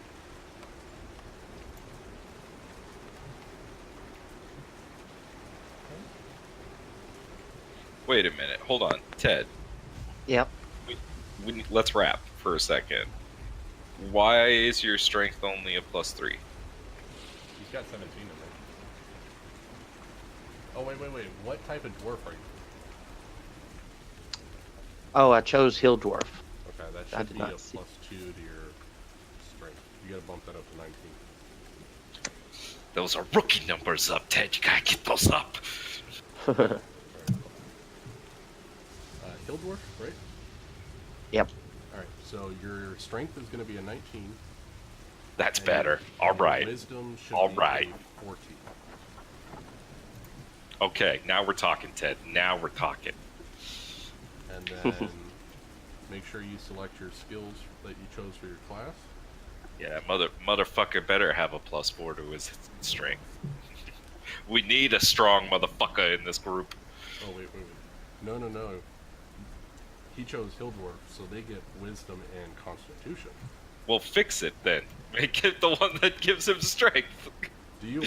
Mountain Dwarf would give you more to hit, but the Hill Dwarf gives you more HP.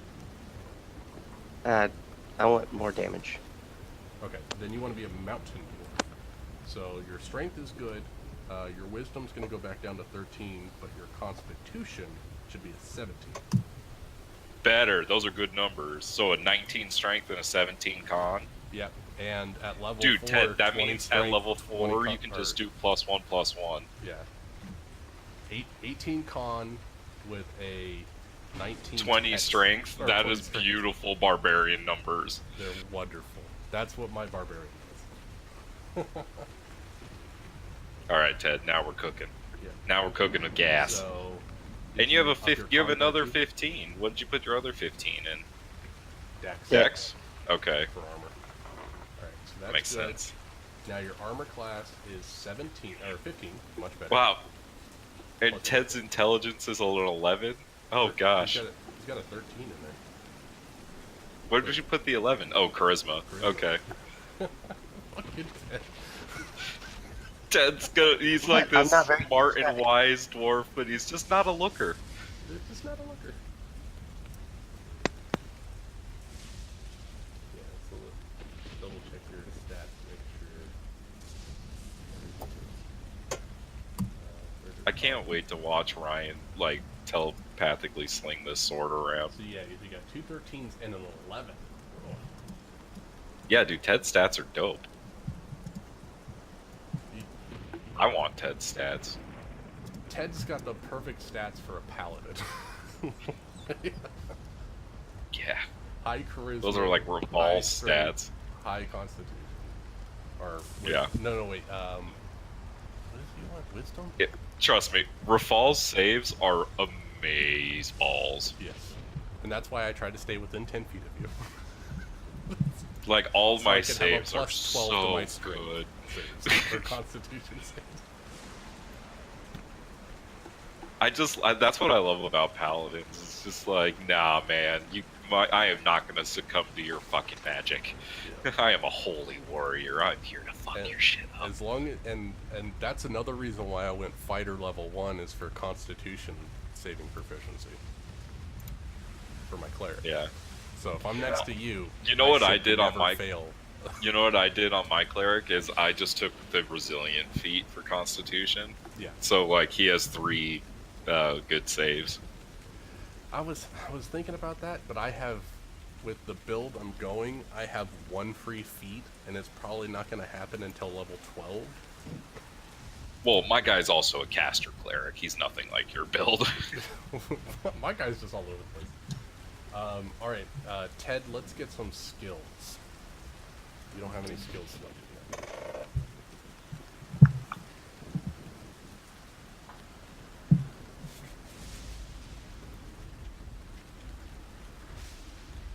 I haven't decided what my voice should sound like. It's always the problem when I play a female character is I don't know what I want her So to what sound skills like. do you want, Ted? You can choose animal handling, athletics, intimidation, nature, perception, or survival. And you can choose Let's see what I put on my D&D Beyond. probably athletics. Assume. What respectable barbarian doesn't have athletics? It's the only strength skill. You should be good at it.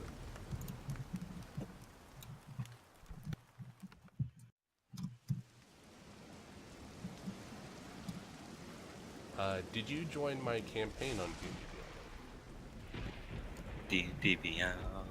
No, you didn't. I can't help you there. Alright. You threw it on Skype, so I can find it there.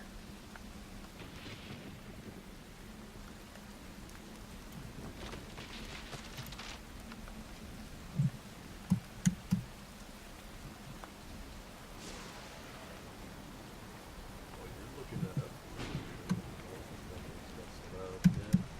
Skills. No, you have to look at Nick because he knows everything. Okay. What are you talking about? I do not. No, but I trust that you will find out if something's wrong versus everyone else. I mean, I did roll everything on my sheet to make sure it's working. You got photography tools,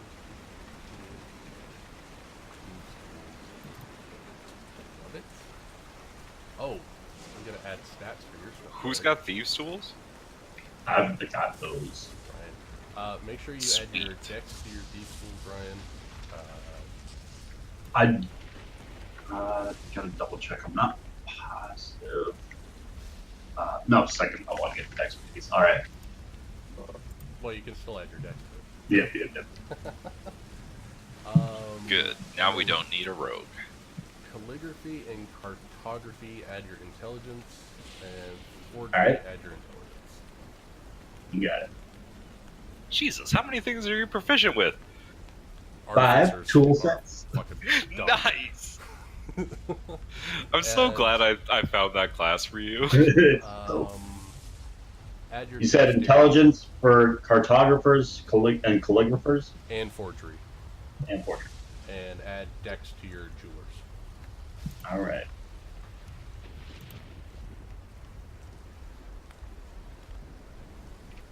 Okay. Ted, did you find your skills?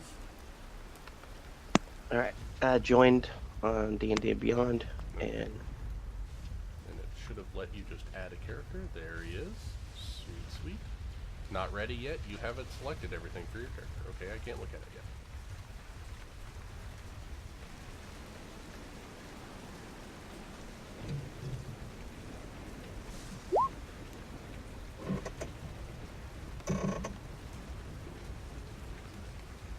Okay, make sure you add your scores in on the manually. That's why I can't see it. Under your Yeah, athletics and survival. I'll check that for you. And survival. And you chose the sailor background. Yep. So perception and acrobatics. Perfect. Alright, cool. Your skills are good. Make sure you add your ability scores in there, and that guy will be ready to go. Beautiful. And you have 60 foot of dark vision in there. HP 17.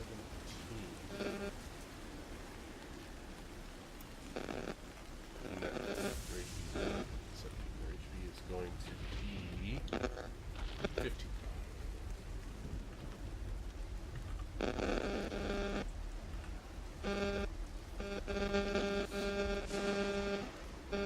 Ted, your mic is going crazy. Yeah, I just muted him. Because,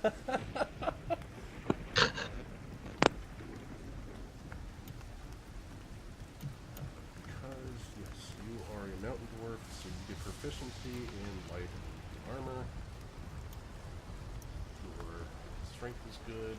Con is good. Plus 2 on there, that was 15. Good.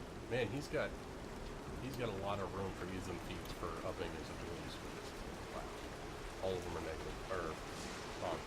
Yeah, they're all odd. That's awesome. That leaves a lot of wiggle room for a single feat or like a half feat or something. That's awesome. Alright, you should be able to view it now. Alright. Just double check it.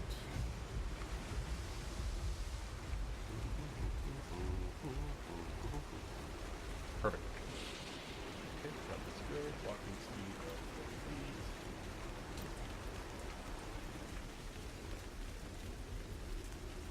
20 or 25? Sorry, 25. I think you have set up in your sheet, right? Yep, perfect. Raise, or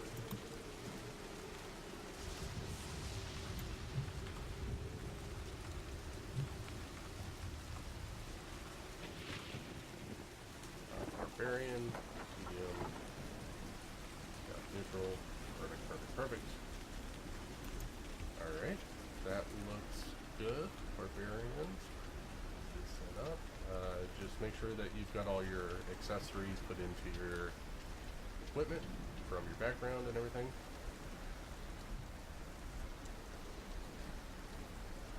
And like your javelins, because I know you start with javelins and stuff, so make sure those are added in.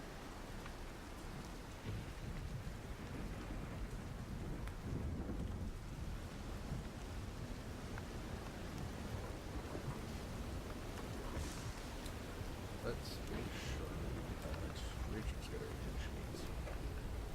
God, I hope so. Well, let's start off with your equipment.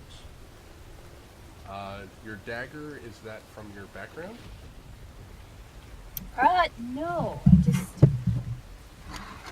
Okay. You have the choice of a rapier, a longsword, or any simple weapon.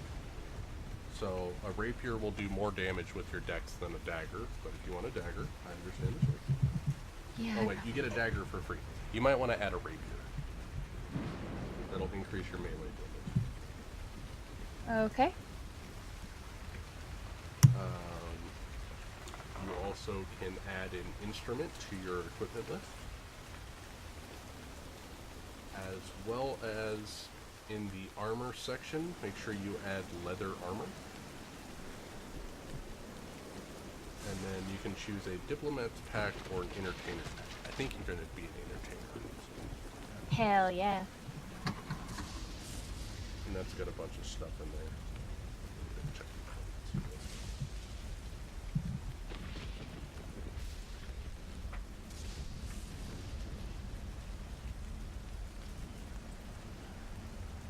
backpack, a bedroll, 2 costumes, some candles, some rations, a water skin, and a disguise kit for free. Yay!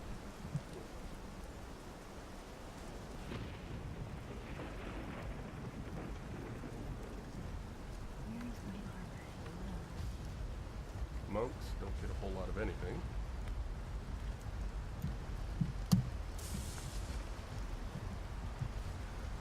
Don't you blaspheme against monks. I'm not. They're amazing. Oh, God, Amanda's got AC 17 to start.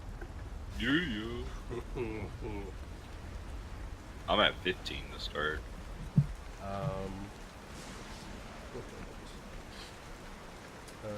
Amanda, you can have a short sword or a simple weapon, a backpack, and some darts if you want to add those in.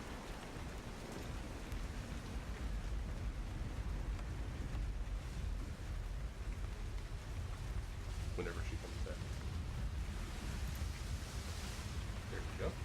Those are all the goodies that you have inside there.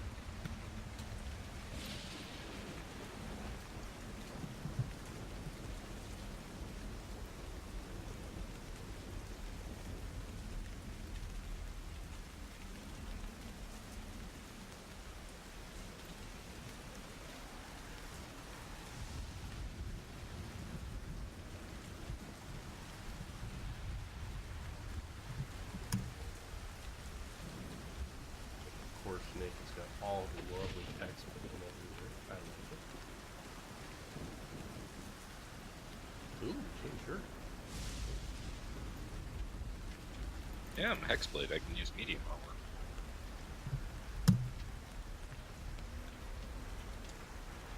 And If medium is if like I had stuck gone at shield. paladin, if I had gone paladin first level, it would have been heavy armor. Yeah, cool. Chain shirt's the best that you can get with the +2 deck. I think so.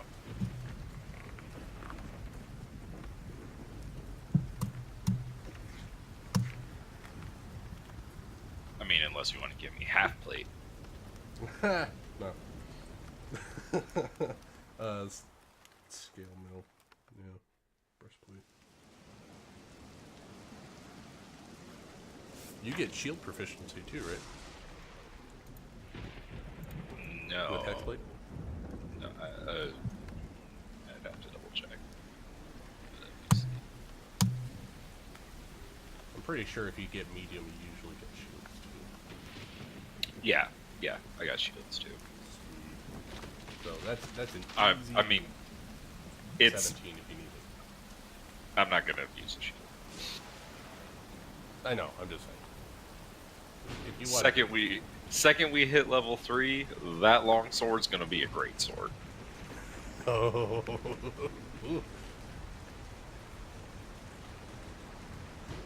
Because the Hexblade second line of text is, unless it's your packed weapon, so as soon as I get packed to the blade, I can make it a great sword and I can use my charisma with it. Oh.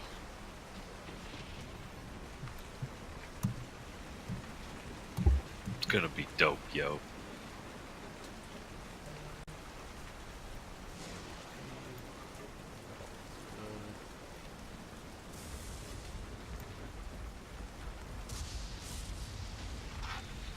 And this is all Amanda's fault. I just want you guys to know, because she was like, "I'm a Hexblade." I was like, "What's a Hexblade?" And I was like, "This is so cool! I want to play one of these things."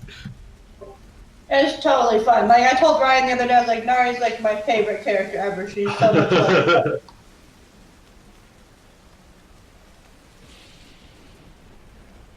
Nari's a good character. I've been enjoying her. You'll do better than I do probably because you're better at the research and everything else. But Oh no, I have fun. I actually was telling Lucas that. I was like, I kind of feel bad. I was like, I don't want to like upstage Amanda's Hexblade. I was like, you know what? We're totally different. I'm playing this. no, it's totally fine. she multi-classed into rogue, so we'll be like way different. That's what I was. And that's the conclusion I came to. I was like, well, she's a rogue warlock. I'm gonna be warlock paladin. It's very different. They're very different people. You're a pirate. I'm an archaeologist. You know, like things are just. My background is far traveler. She's like here to just like observe you people and your ways, and then report back to her people so we can conquer you all and enlighten you. It Well, sounds that's like nice. a fart from Rick and Morty. Yes. You do Rachel, play can you yours. Cure wounds real I quick. can learn a thing from you, so I'm kind of excited. Like, she's curious to understand why you all put up with this world government. We are too.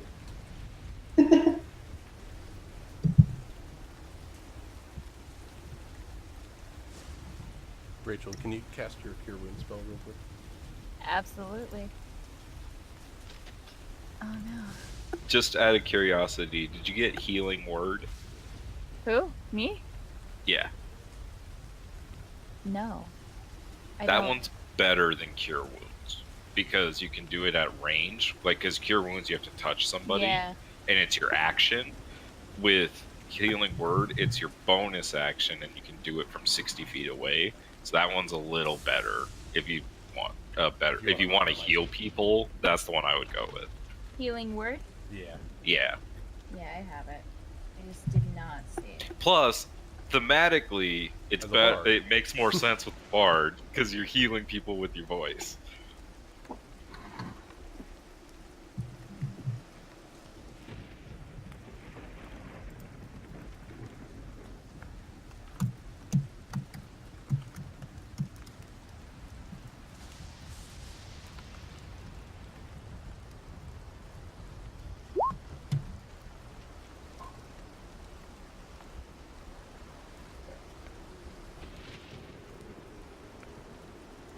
Yeah, and Ooh, and with that charisma modifier. Yeah. 1d4 plus 5. Yeah. And That's the a thing real with- healing spell. With healing in combat, like if someone goes down, it's a lot it's a lot better to just use a bonus action to heal them from range than trying to run up and touch them. It's true. Reach out and touch me. Also gives you something to do with the bonus action at a lower level. Yep. Oh, no wonder it's not. Okay.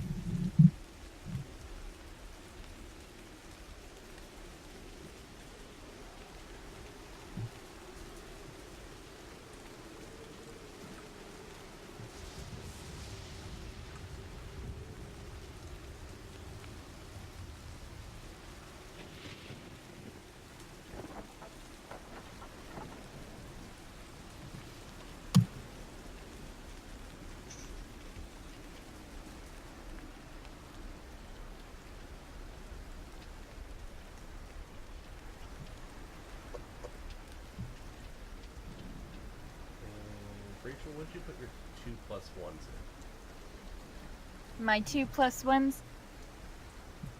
I don't know. I kind of built my character on D&D Beyond, then just exported Okay, everything so you onto made your here. 10 and 11, and your 15 is 16. I believe so. Yes. Yes. Yes. Yes.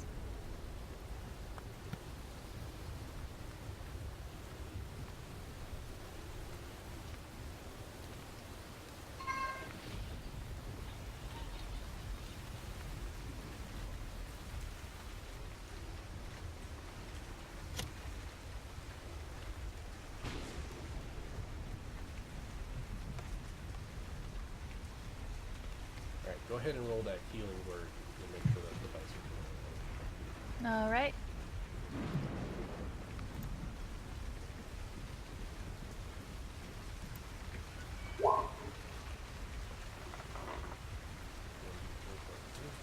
Five. Minimum of 6 healing. Wow, that's great for a healing word. Minimum of 6, especially at your guys' level. That's half of everyone's like HP except for the. Right? That's amazing.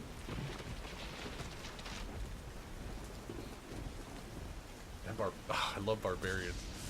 That D12 hit die, man. It's so good. Oh, Ted has like 15 HP, doesn't? Yeah. I have Ted. I am Thrall Foreteller. destroyer of worlds. All right. Well, I think we're all ready. You guys want to play a little bit, or you guys? Oh my wanna- gosh, yes. I'm sorry, I interrupted. No, I love the enthusiasm because I felt that same emotion. Yes, I want to fight something so bad. All right. I'm all in. Okay.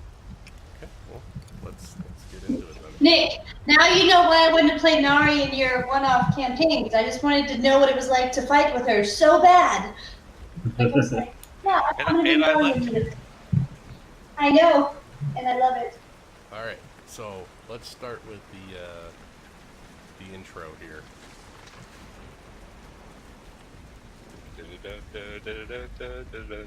Something like that.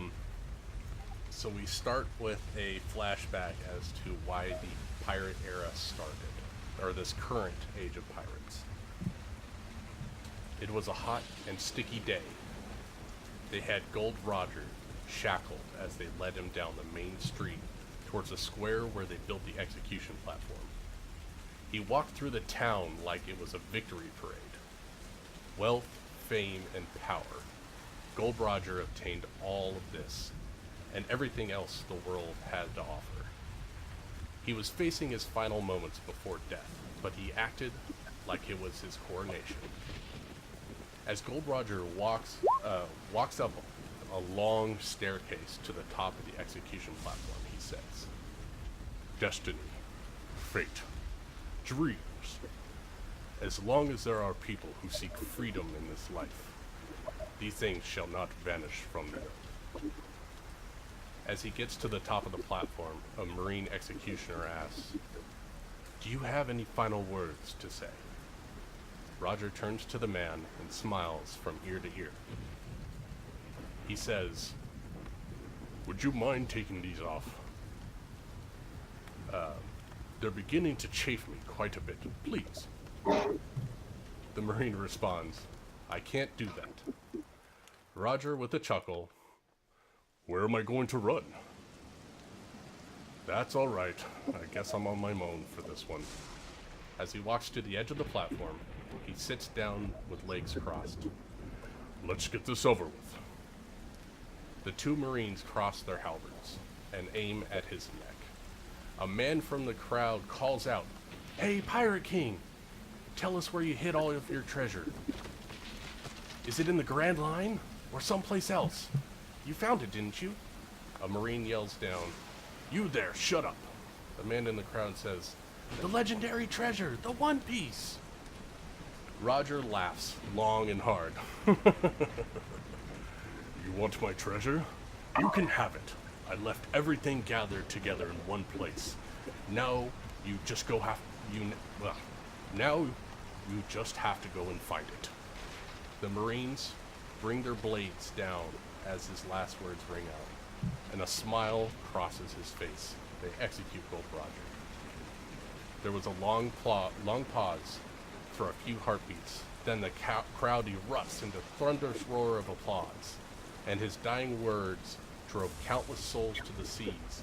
These words lured men to the Grand Line, pursuing dreams greater than they ever dared to imagine. This is the time known as the Great Pirate Era. And so that is why piracy is at its height. Everyone's looking for the great treasure of Gold Roger, King of the Pirates. So as we hit the sea, I'm going to bring you over to a map that you can't see, hopefully. And you are leaving the island of Volantis. What's the control to center, you guys? Hold shift and then click and hold. Okay, you all should be there now. Maybe. Oh wait, I have to put your tokens on that though. 1 second. No, I don't think so. It's on the far right side. Are you using dynamic lighting? No, not on this sheet. Then you just have to reveal it to us. I did. Volantis Island. Yes. Oh, I see it. I I'll try to found center it. you guys onto Volantis Island. So yeah, hold shift and then do the click. Does that work? No. There it is. There we go. Okay. And you should be able to see to the far right that I have some notes. Oh, each hex is 25 miles. So you set off from Volantis Island, and you meet up with the captain of the Mangy Disgrace.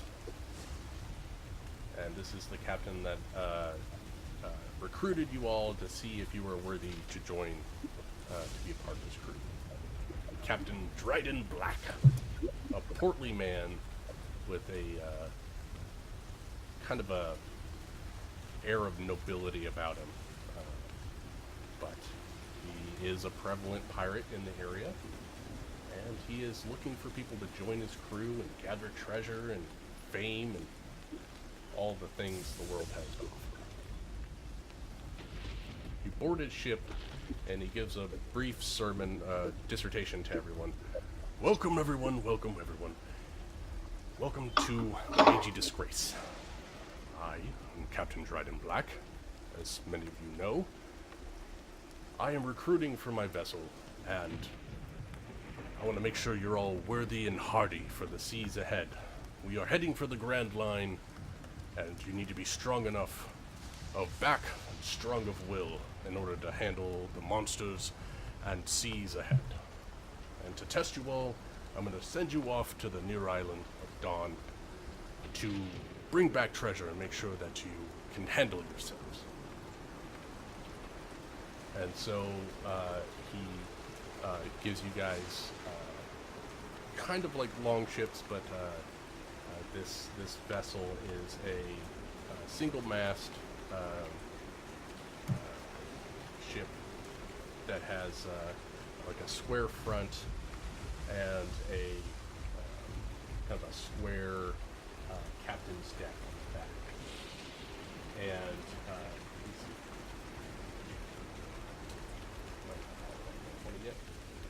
What's it expected you guys to hold these?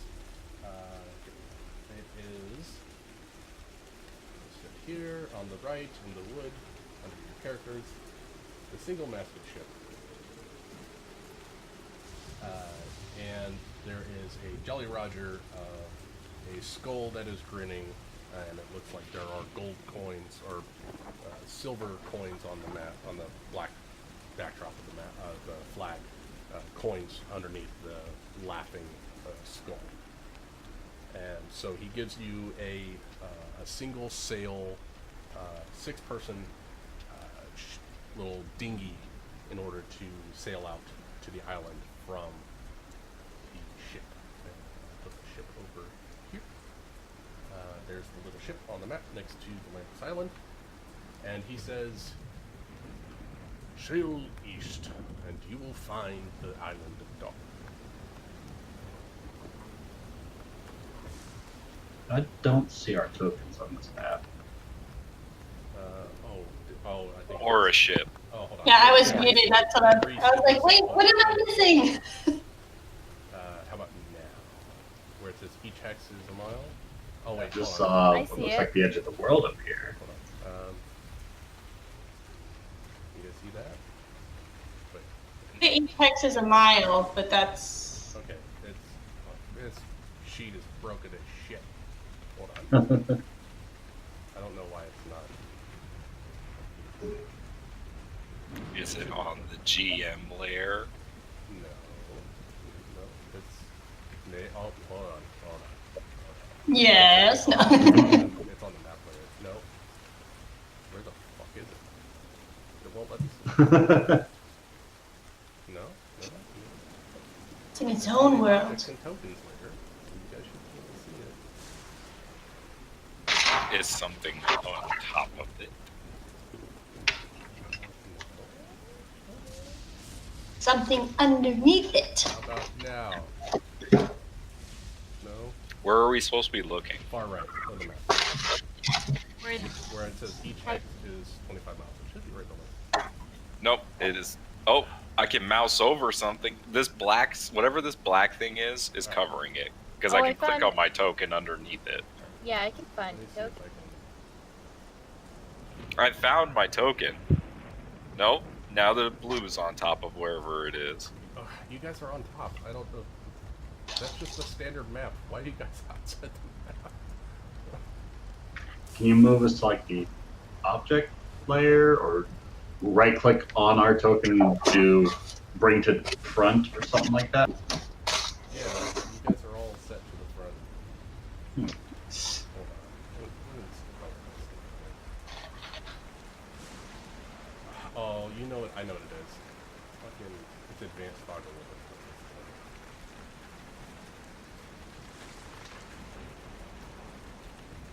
Alright, can you let me hold on. This is very anti-dramatic. Sorry. How about now? Okay, don't use advanced fog of war. It's shit. All right. So you guys see this island, Volantis Island. Oh, hey, there's a boat next to it. Much brighter, yes. Island. Hey, fucking advanced fog of war. That shit. All right, let's turn this over. So you see this single-masted ship that has, like I said, the Jolly Roger on it, and he gives you a smaller, single-masted sail, 6-person dinghy to sail eastward to Dawn Island, which you can kind of see out in the distance from where we're at because it's on Wait. the horizon. Wait, really quick. Yes. What does everyone look like? Oh yeah, describe your characters, please. Oh. Let me check. Okay. Well, Rookie is a very feathered being. Than the average Joe, I'd probably put like 5, maybe. Towering tall bird, a little intimidating. Her wingspan is very, very large. She doesn't speak too much. She looks like your average macaw-looking type creature. However, she has hands and feet like a human. She has a little bit of like drapery over her, but for the most part, you just can recognize her from her fluorescent feathered.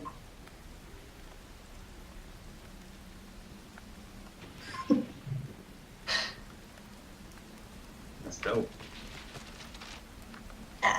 She's a pirate parrot.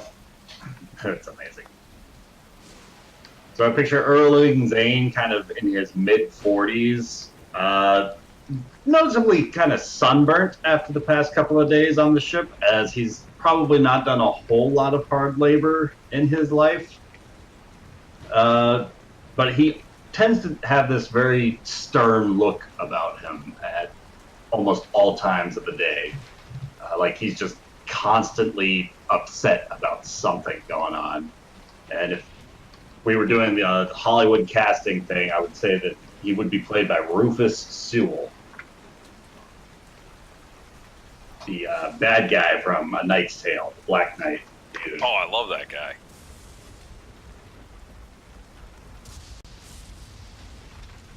Where you can just kind of look at him and you're like, something's off about that guy.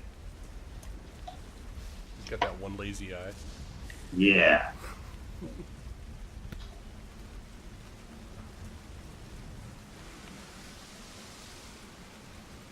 I'll go next. Iskari she's big. She's 6'2", and weighs about 225. So she's tall and she's built.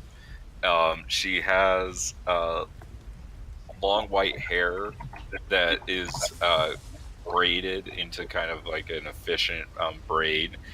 She does wear like a gold choker. And she has like gold earrings. Her skin is dark gray, and she has horns. One of her horns is broken off though, so she has like one horn kind of like that's fully grown, and then her others is broken.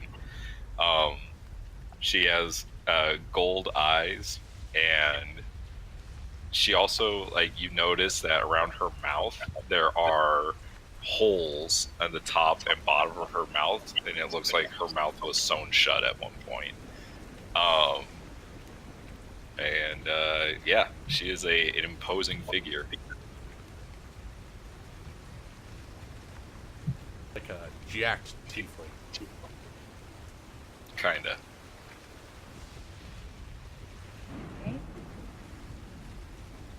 I'm the last, right?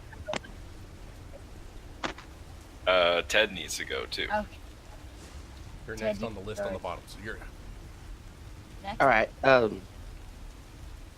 Right. So Thrall is a mountain dwarf, bright red hair, and a mohawk, and his beard is beaded, and at the ends of the beard there is shark teeth woven in. Nice. No shirt, but aquatic tribal tattoos all over. And he's got black heavy leather pants, and his boots are made out of shark skin. Oh, I like it. Nice. Last is certainly not least is Rachel, right? A little bit of Ted in there. I like it. I like it. So, Instead of Vanilla. snake skin.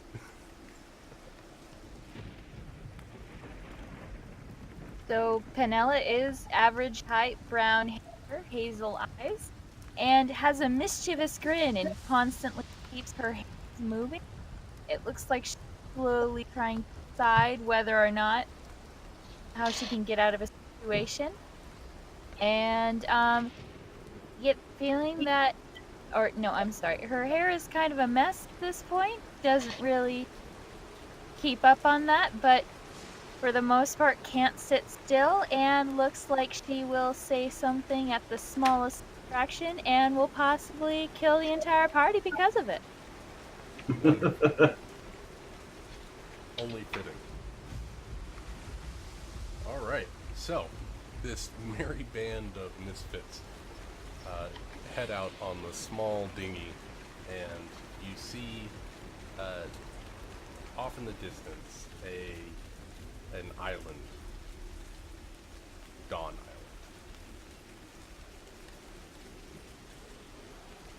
Island. It's a far larger island. Now, what I'll just preface this right now.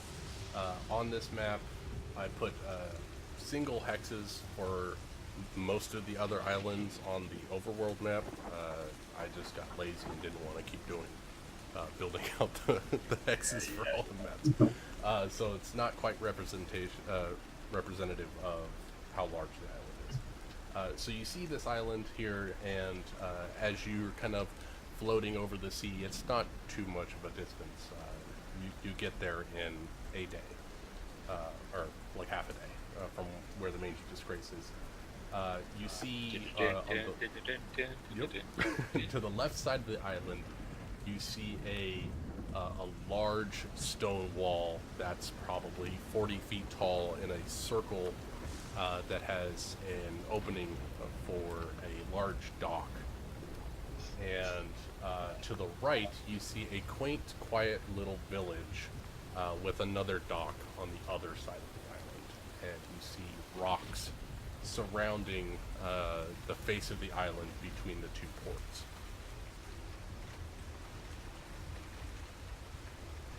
So where would you guys like to head? Didn't he say we're supposed to be heading to an island? You were facing the island. Oh. I say we go to the island. We should make our way towards the smaller town. Larger walls means people aren't likely to be friendly towards outsiders. A village without such walls is a bit more inviting to strangers.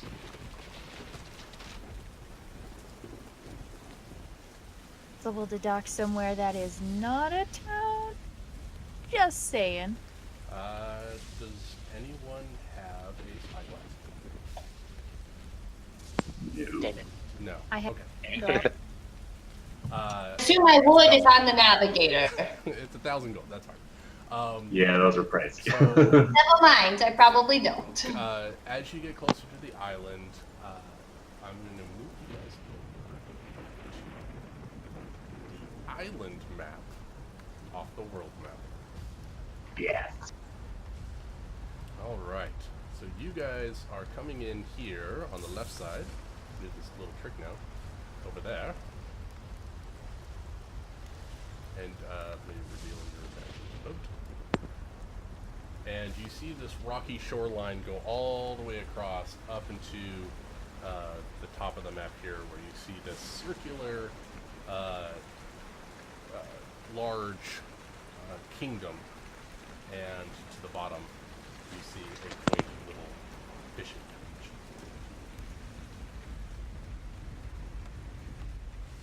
So, as you get closer, I need everyone to make me a perception check. First roll. Quick roll.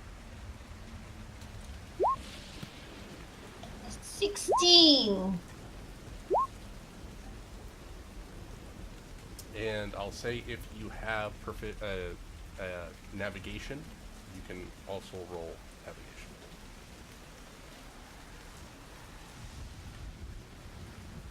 There's tools, but I don't have them in my skills because I have no idea how I would have those. Right at the bottom of the skills, it should say like add custom.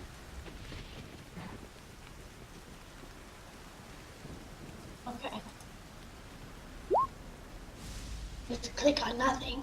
Did we get something from Brian? Ryan, are you gonna try to see if you can see something? Yeah. Do you want me to use my cartographer's tools for that? Yeah, roll. Because I you can don't roll have the cartography. navigators. Okay. You can roll. Right. Let's see if you know the island. What, wisdom for it? For navigator tool? Yes, wisdom navigation. Well. I'm proficient with that. Thrall, you already rolled a perception. You don't get another one. Yeah, I just didn't see it pop up. Okay. Okay. So, highest number we got is a 16 perception. So, with a 16 perception, no. All you're seeing right now is this rocky face that runs the whole length from the kingdom of above to the village down below.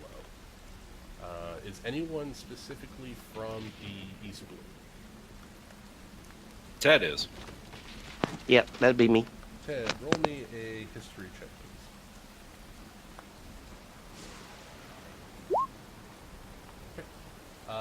So you know that on Dawn Island, there is the Kingdom of Goa, G-O-A, and they are part of the world government, and their nobles are very oppressive of their people.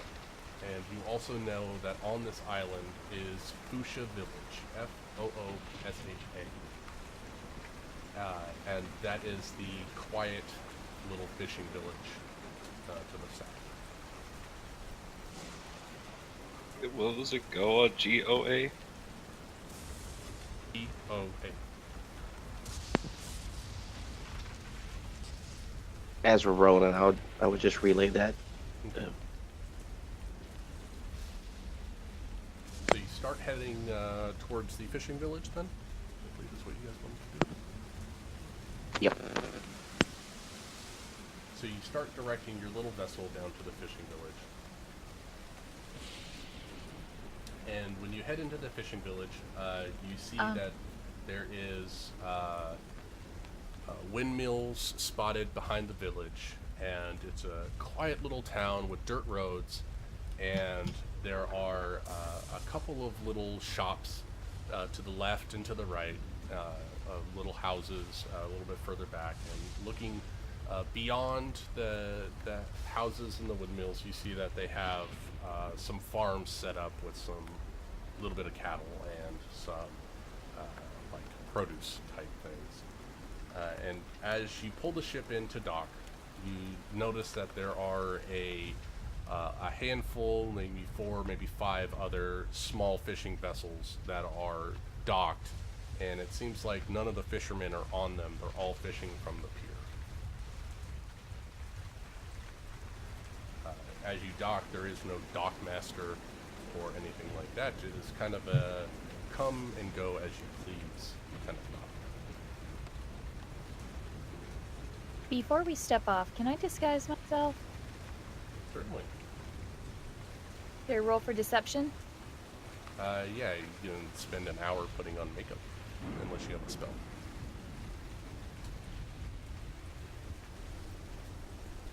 And it would be a deception check.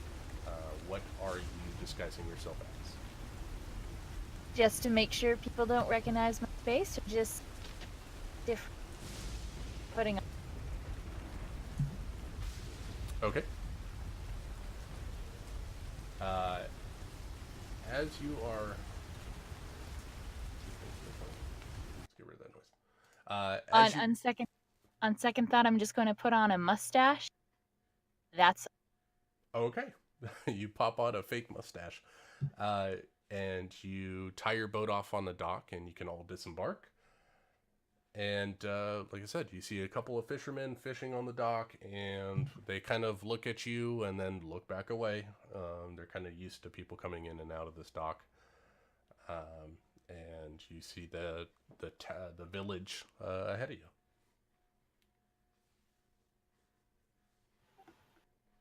Have at it. I do say, before we go on to the dungeon, I suggest that we all stock up, maybe get some information. Do you think? Or what?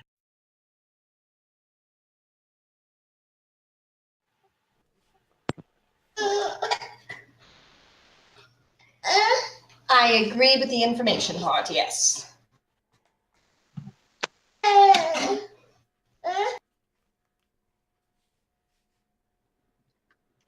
This Kari will nod her head. All right. So where are you guys heading? You have, like I said, you have fishermen around you, and you can go in town. You see that there is a closer to the edge of the dock, closer to the pier area, is a little bar, and it says Parties Bar on the sign. As well as a fishing shack. Now that you guys are closer, the fish store is called OU, or Owl.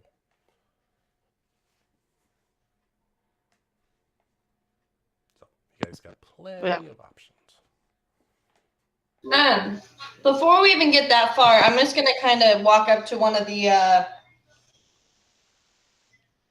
fishermen that are fishing off the pier.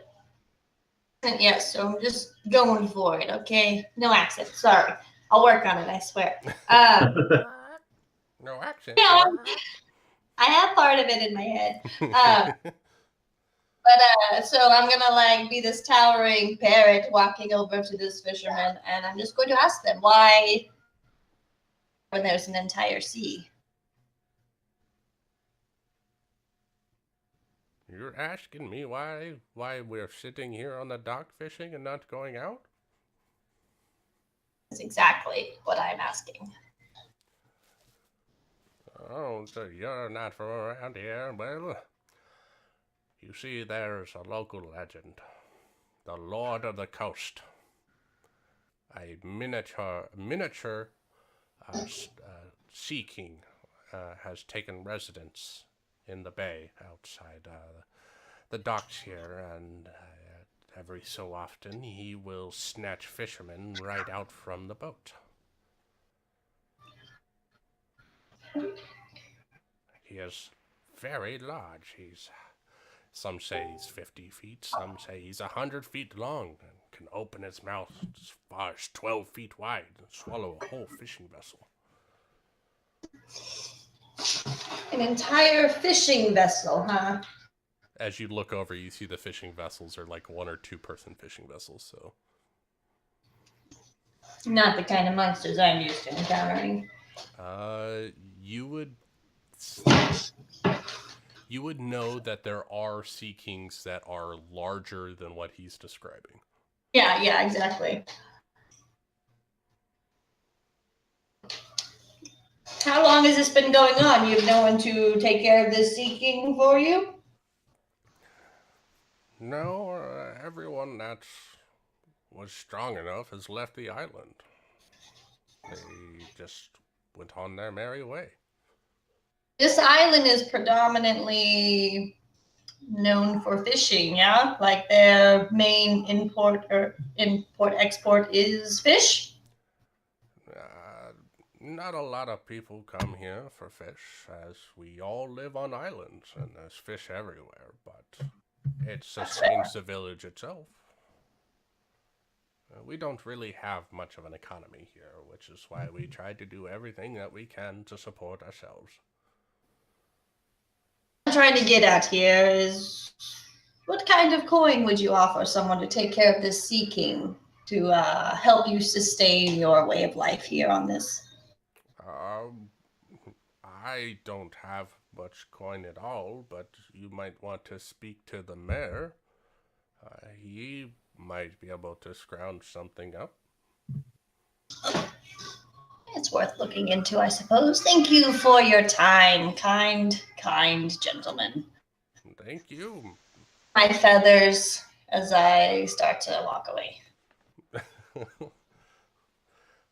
So you've talked to this old fisherman and begin walking down the pier towards the town proper. As she's walking, like with her pretty badass breath, Iskari will like stick with Rookie. she's gonna be walking and like slowly halfway through her stride, she's gonna go say, "Rah! Seeking!" Keep walking. I love Oh it. my god. It's like an involuntary tick, right? Yeah, like Tourette's, parrot Tourette's. You get a little PTSD.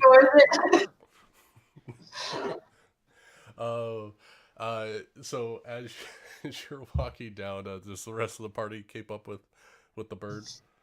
Why, of course we have. Keeping close. So as you guys are walking down, like I said, to the left, which is closer to the pier, is the fish store, and a little bit further down is Party's Bar.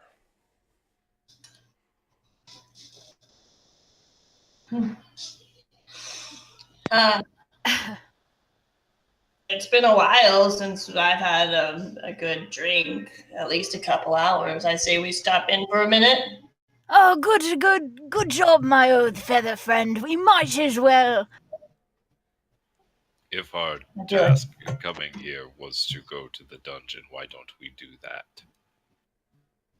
But we need to go get information, my friend who thinks highly of us and he needs to take a stick out of you-know-where. I say we go to the bar to get more information. I'm very sorry if I'm annoying you guys. Oh, no. That's great. Stay in character. Stop. I love it. This is because of the mustache. It's 'cause of the- Because that's all she's wearing. That's her disguise. It's a mustache. It's a naked woman walking down the pier with just a mustache. Oh no, God no. Like, Who she's is got that him on. man? Who is that man? So you guys head towards the bar. Iskari kind of just, I assume, just walking behind. You hear her growl at you, Maris and Makari. And a Morris Escapari to you too, and Merry Christmas and whatnot. What? So as you walk past the fish shop on the left, on the right, you walk up to the bar, and it's got kind of like Western saloon doors to let the breeze in off the coast. You see a little old man sitting in kind of like a rocking chair or something, and he's got like a little, it almost looks like a bent bamboo cane in his hand, and he's got a, I don't know what those hats are called. They look like what the hell are those hats called? What do they look like? Kind kind of looks like an upside down bowl. Oh, I know. Those what like Chinese hat ones. No, Like Chinese a fisherman? bowler hat. no.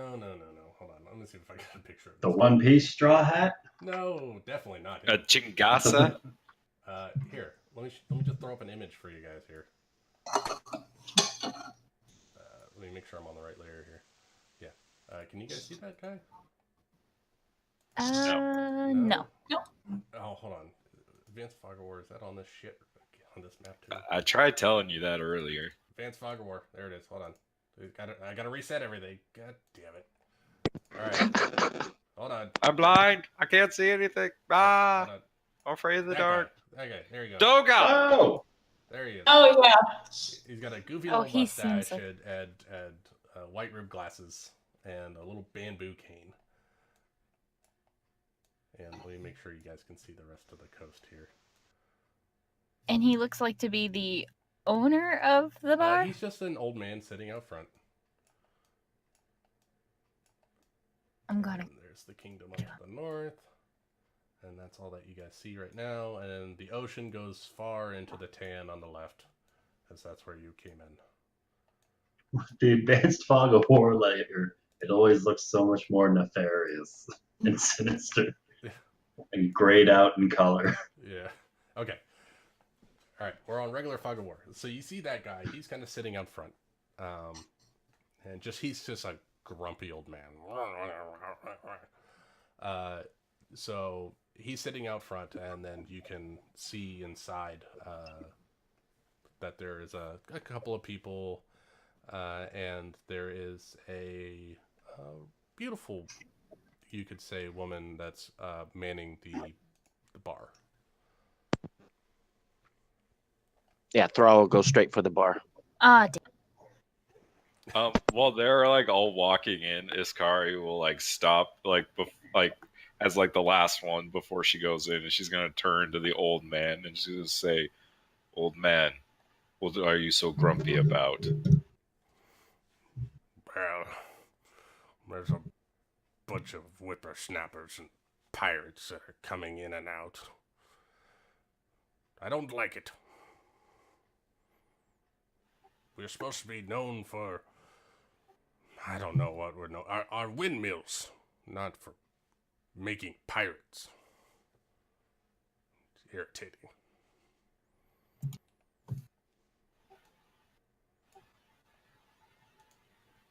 And what are you So- doing here? I'm a pirate. Ah, great. There goes the neighborhood. So, are you coming to pillage our village like others have tried? No, I'm here to find insert dungeon here. Don't know anything about dungeons, but I know something that the mountain bandits keep coming in here and causing trouble and heading back out into the mountains. Your dungeon might be over there.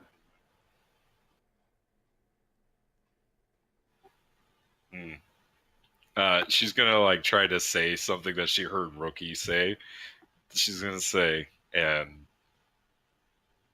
how much would it pay to clear out this bandit problem?" And like she like trips over it and she's like trying to repeat it to him. Right. Not confidently saying it.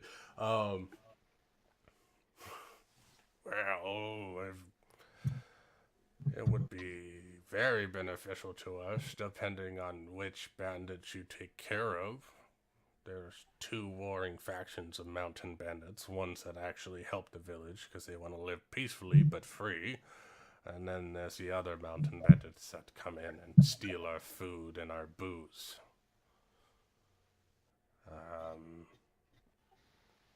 I think we can scrounge up maybe 50 gold for taking care of the mountain bandits. The ones that are causing troubles.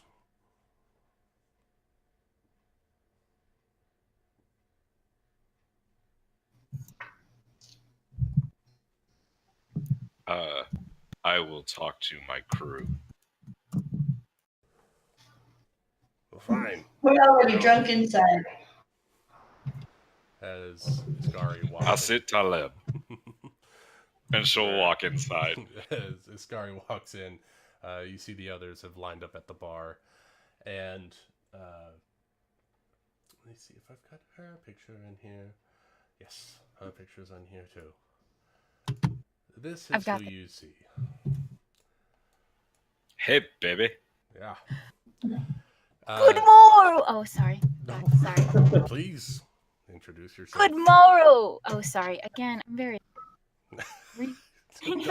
Commit. No, that's Commit. what she's doing. That's what she's doing. Oh, she. Oh, okay. I've got. I love you, Rachel. I just don't want to interrupt. No, you're fine. You're fine. I'm sorry Um, if that. Quit apologizing. That's what the problem. I'm She Canadian. says, "Hello, everyone. I am Makino, and you are at the party's bar. How can I be of service?" Well, Machina, if you notice our fine traveling party, we desire to know, insert dungeon here, and where it is, and of course to know. Oh god, I don't have to flirt. Yes, that's what we know. And such a fair maiden such as yourself might know a lot of things, what? Yes. What? Iskari will turn to Rookie and say, "Is that the right way to talk around here?" And Rookie's just gonna look to him and all of a sudden just say, "Alright, dungeon!" And then compose herself slowly. Iskari will kind of like nod. Okay. Oh my god. Poor Kari. She only has Oh. a 6 intelligence. Oh, that's right. You don't. Oh my god. I've decided like my accents are determined on my deception, You're so I'm disguised. really laying things. Okay. Go ahead. Go ahead. Yeah, so we are here to find the dungeon, insert name here. And most importantly, we need a round. That will be on my friend, whoever is closest to her on the shoulder, is buying us around today. You look like you're ready to drink. What do you say? Buy us around, yeah? All right, a round of ale for everybody. Oh, thank God I didn't have any I don't have any money. Not a problem. Not a problem. I can get it right for you. And she goes behind the bar and she uncorks a bottle and pours it into presumably 5 glasses. While she's doing that, Iskari will tell Rookie, I talked to the old man outside. He said that they are having issues with mountain bandits attacking village. He said that he would... I asked him the question that you asked the fisherman about how much he would pay to have his problem taken care of. He said 50 gold. Well, sounds like this voyage is starting to pay for itself. What do you say? She's going to pick up a drink and take a swig and kind of push the other one over to Iskari. She'll pick it up and drink with you. Sounds good. How much do I owe you for the drink? Since you're new here, the first one's on the house. Oh, hell yeah. Yeah. All right, Does nice that platter of mean we gold. have to go up to the roof? Yeah, sure. Yeah, no, She looks- totally, she my looks, friend. and with a motherly smile to you, I'm sorry, dear. It was a figure of speech. No. The first drink is provided by the bar for you to enjoy. As far as your dungeon is concerned, A sound business strategy. keep you coming back for seconds. As far as the dungeon is concerned, I've been here my whole life. I've never heard of a dungeon being on the island. and I overheard your tall, horned friend that you spoke with the mayor outside, and yes, we do have a mountain bandit problem. You say mayor? Yes, the mayor outside. He likes to sit outside the bar and grumble at everyone coming in and out. Iskari is will he- turn to them and say, I told him we were pirates.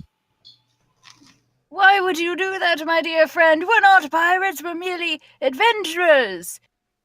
That's who this car reminds me of. Hmm? Drax from the Avengers. Yes, Or the yes. Guardians Yeah. of the Galaxy. Okay. Oh shit, it does! Yes. I didn't know if you were playing that angle, but I'm like, Yeah. I wasn't on purpose. Your sarcasm didn't go over my head. I caught it with my. I love my it. reactions are too I fast. don't think she would say anything like that. But... So she said, "Oh, you're pirates. That's wonderful. Don't worry about that old geezer outside. We love pirates here. They are good for business, and most of them have great manners when they come to our quaint little town. Matter of fact, we have quite a few pirates that visit us often.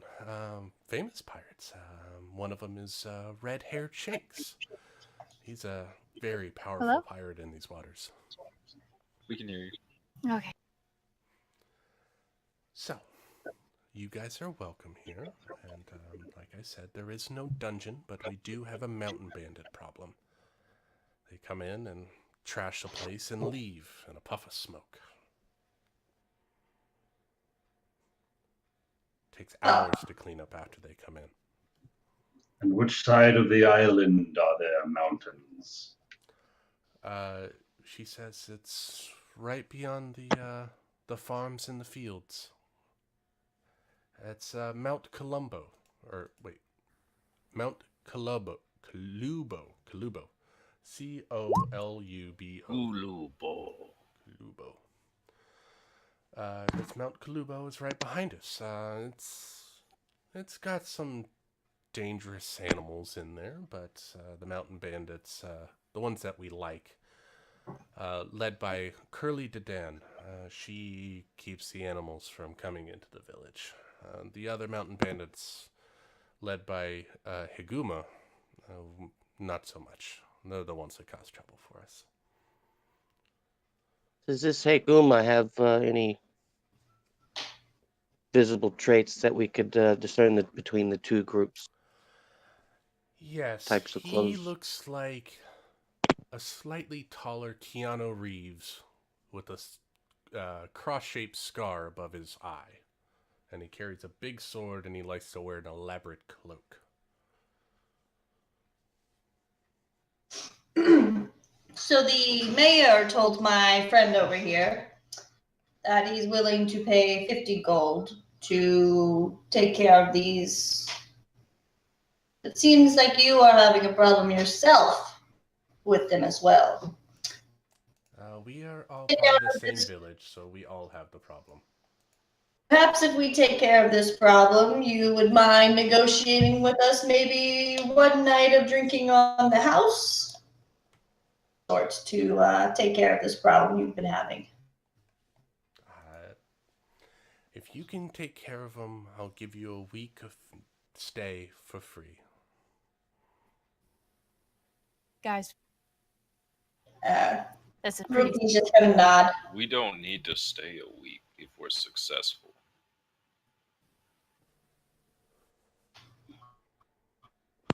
That's But the fine. drinks- I mean, if you can take care of them sooner, then we can work something out. I'll make sure you have a wonderful meal before you leave.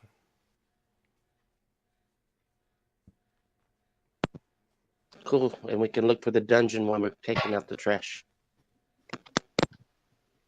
Perhaps on our way out we can converse more about some of these other famous pirates about the area, like Red Hair Shakes. I would love to. It's always Ah, fun when he comes into town. Speaking of what are they called? Sea Kings? Mm-hmm. What do you know of the Sea King lurking in your bay? That Be file tested. beast is keeping our fishermen from bringing in more fish. He likes to rule over the small little bit of ocean that is our bay. He's a nasty customer, that is for sure.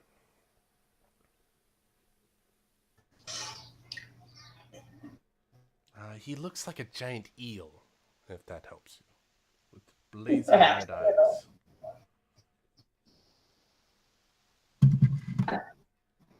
Rookie's gonna down the rest of her drink and kind of slam her glass down. Business with you. We best be on our way to make sure we get these things taken care of in a timely manner. Hopefully we're back for dinner. And she'll shoot a wink. Away. And she'll squawk, "Dinner! Dinner!" She continues That's never gonna get out of the old. bar. That's never gonna get old. Be hard. And as We're gonna be like trying to stealth. Wow, stealth.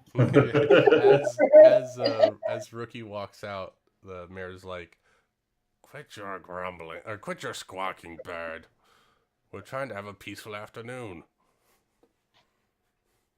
Oh, you're about to have a much more peaceful afternoon if you keep that up.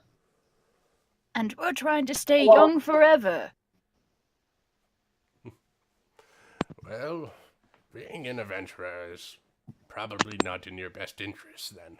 The peaceful life, by the wind, and the seas, and the windmills creaking in the background. That is how you live a long time.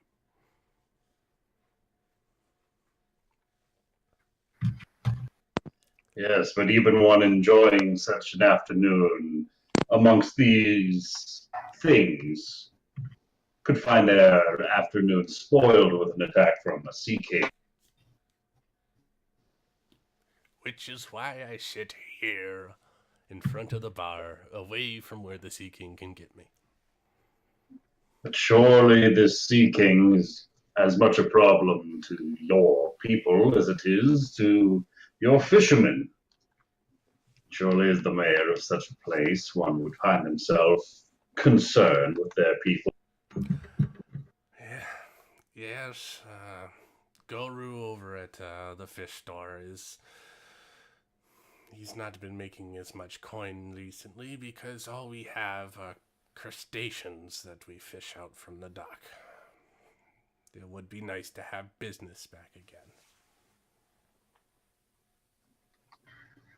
Well, if this Goru could be convinced to provide some sort of recompense, such issues may be tended to in a timely manner, I'm sure. We will be making our own way up the mountain, and I would appreciate it if such a discussion might be had.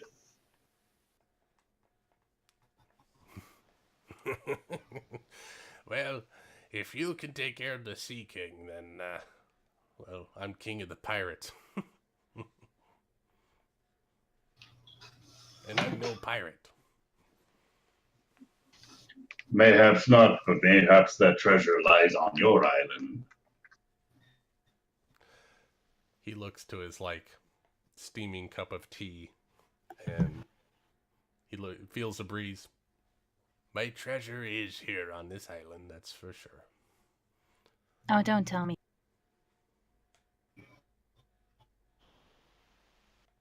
I'm not telling you anything, young lady. And by the way, the mustache does not work with that blouse one bit. Well, at least I'm trying something new here. Unlike sitting in the same spot all day, while you're fishermen or going poor by the minute. What? Well, if you don't like it, then shove off my porch. Think you should shove something up? Oh, dead. Come on, grabbing her by the elbow. As he picks up his wooden cane and he's getting ready to bop her on the head. Come on, let's go chase down the bandits and see if we can't find that dungeon. So Yes. we'll head out of the bar and start Mount- heading towards the mountains. Colombo. Columbo. Mountain. Yeah, we'll call it Columbo Mountain because that's easier to say. So as you guys start walking past the windmills and through the patches of farms, you see that there's a dense forest that begins to start at the base of this mountain range, and is creeping further and further, and the woods are getting denser and denser. You can see a small path that has been trudged quite frequently, and it's almost a full road going through the forest. If you want to wait here for a moment, I could fly up ahead and make sure we're going the correct direction, or see if there's anything ahead to be worried about. Slow on your feet. You can make your way ahead, overhead. We can continue onwards in this direction, kind of pointing towards the mountain, as it still looks to be a bit of a trek. Yeah, that's good, and I'll alert you if I see anything. I'll be your eyes in the sky. And with that, she'll just kind of like take a flap of her wings and just lift off and eye in the sky. So as you go flying over this dense forest, you see that you can kind of see parts of the road through the light shining through the canopy, and you do see two spots of what look like flame light about 2 miles in to the forest. And it looks like there might be campfires in there. And I need you to make me a stealth check, please.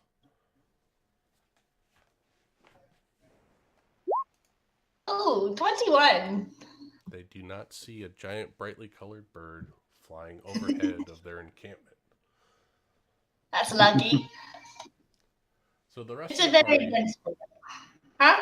I was going to say, so the rest of the Look party over is kind of there. walking up to the forest. Right. Can I get an idea as to maybe how many people there are up there? Roll me Like a perception- heavily armored. Roll me a perception check with disadvantage.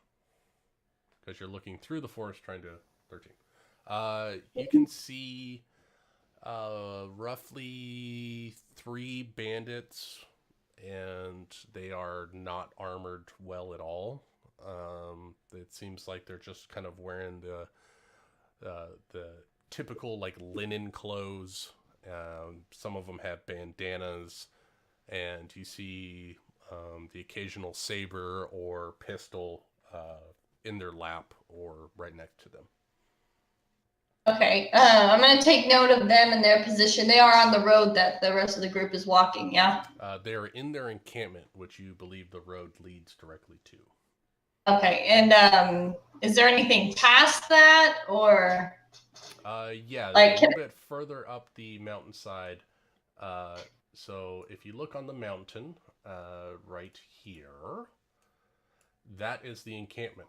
And looking beyond that, you see that the mountains make it encircles the island as you fly higher up, looking over the top of the mountain, and you see that the forest goes down the other side of the mountain into this bowl that leads towards the high walls of the kingdom. Okay, so she's just gonna kind of get a little bit of a go back, and she's gonna land next to the party.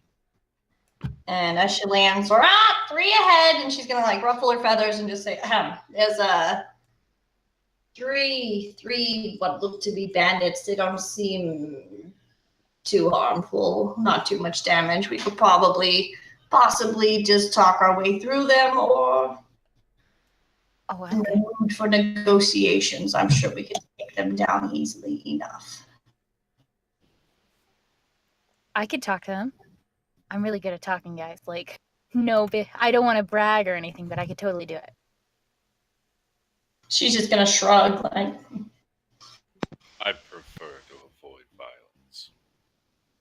Yeah, there we go, my big horn friend over here. She's going to just punch her in the arm. It hurts your hand. Solid muscle. Oh my god. Well, if they want violence, I can handle that part. You can talk. Oh, So I'm so happy. you start heading towards, start heading through the forest, following the path. It's easy enough, well traveled. How are you guys traveling? Stealthily, normal? What's your demeanor? I'm just walking normally. Yeah, You know, normal. ruffling my feathers as I walk, making some weird little clicking noises every now and then. Okay. Confidently.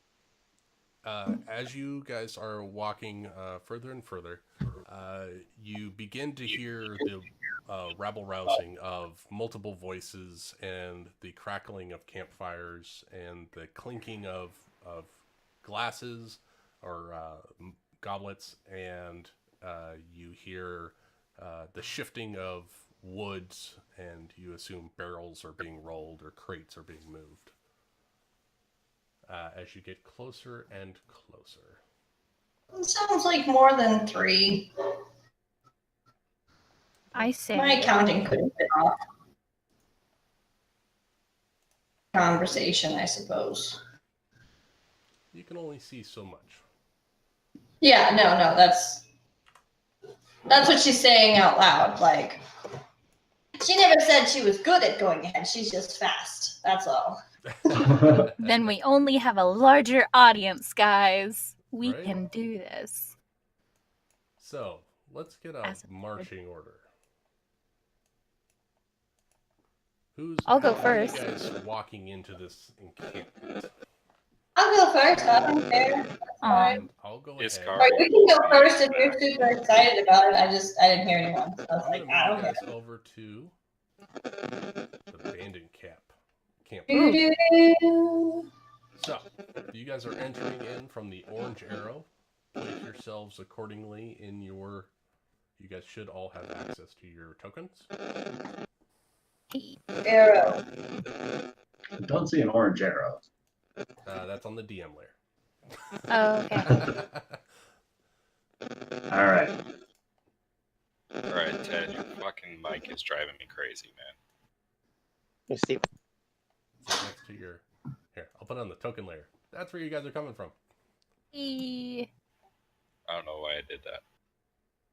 There it is. All right. So you guys all have access to your tokens? Yes. Of the tokens. I'll go forward more if you guys are all going behind me. If you guys I just wanted to give everyone the opportunity to go first. Fine, that's Yeah. fine. Like seeing that we're approaching people, I'm kind of stepping around, starting to go around to the flank. Okay. And you see that there's like a ruined set of buildings ahead, and you see small campfires that are crackling within these broken walls.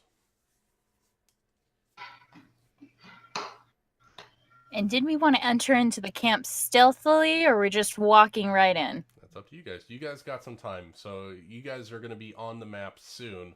I was just giving you guys the edge so you guys can get into walking position. You guys can... I assumed we were going to talk to them, so I didn't think we were going to be stealthy. So if we're not doing the communication, I'd say we probably should try and be stealthy. Or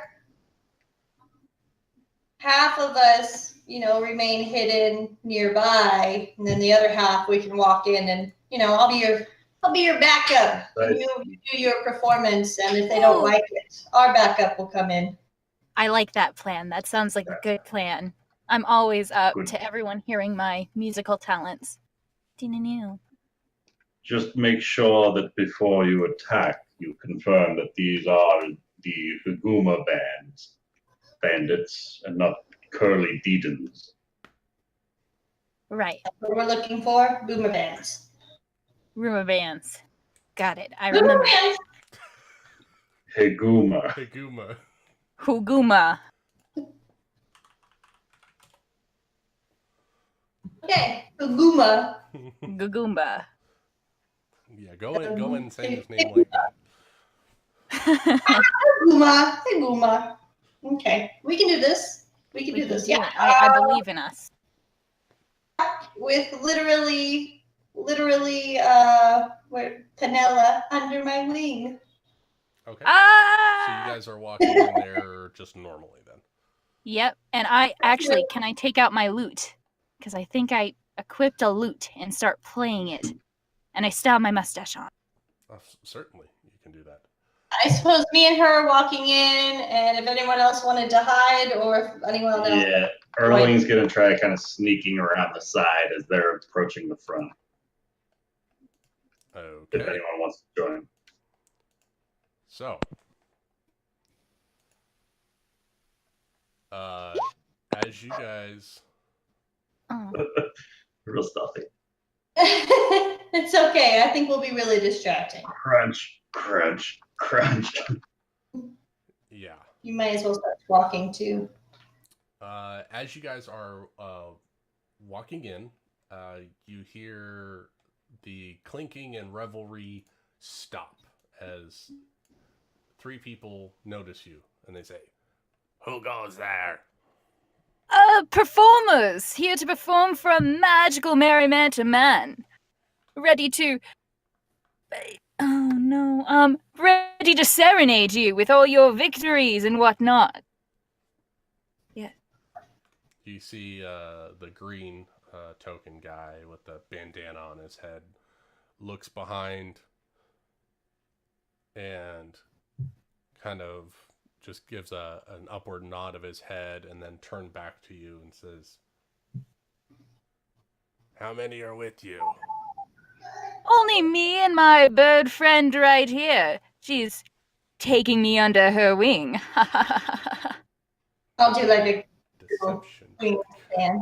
Okay, deception. I think I have proficiency. Yeah, let's do this. Nice. All right, you two, come on in. Fascinating, fascinating. And may I just say, what are your names, your group? Yes. We're not on a first name basis yet. I'm not telling you my name. Of course, I wouldn't expect you to. After all, we are traveling performers and we're here to perform. Yes. Okay. So, may I ask, what shall I play on my beautiful lute? I don't know if I... Hold on. Perhaps singing praise of your group. Just do a jaunty tune. That'd be nice. Okay, I need the use of your hands. If you're happy and you know it, clap your hands. If you're... You see that their eyes start to squint and their shoulders hunch over. Well, obviously not. I'm sorry, my friends. But, again, I need your name in order to serenade you. Or I can tell jokes. Do you want to hear a joke? Go ahead and move yourself closer to the camp, or are you yelling this across the way? I'm yelling. No, I'm moving. What do you think? I'm moving close. Let's do it. As you Don't guys you get worry, you're closer, under my wing. as you guys get closer and walk past that tree, you see sitting in a pile of furs in a makeshift throne is a 7-foot tall human who looks like Keanu Reeves and has a cross-shaped scar above his right eye. Dear God. And he just looks at you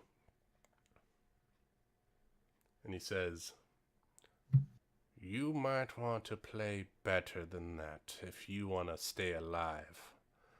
Of course, I wouldn't say anything of it. Right. Okay, what other songs do I And know? he kind of, as you're kind of getting a tune ready, he says, "You don't want to mess with me. I've got an 800 gold bounty on my head.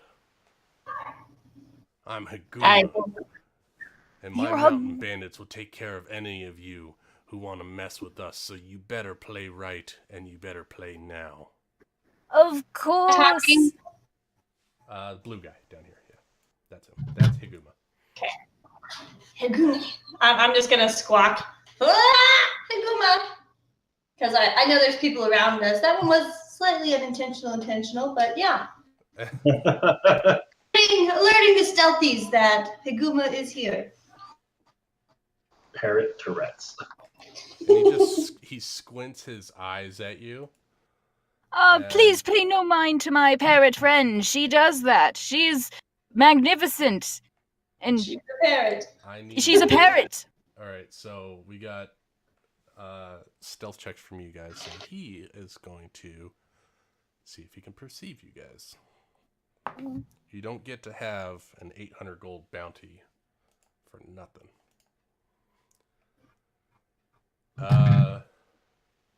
Him kind of eyeing the area around us. You see his ear twitch a little bit. And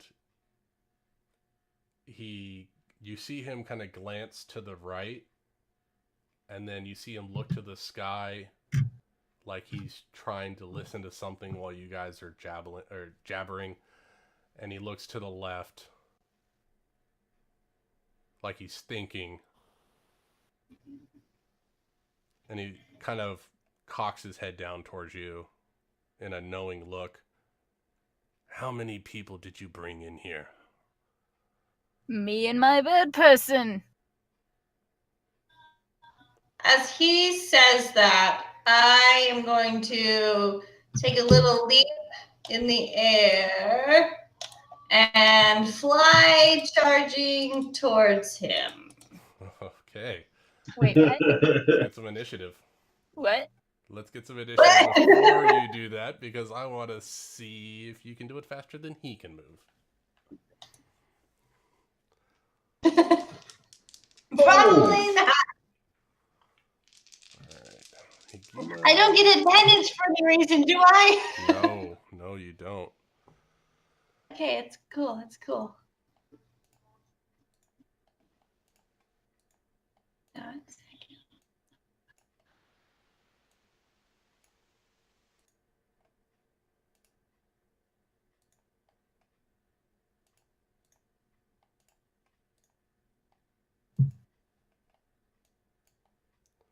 All right. Let's see. He got.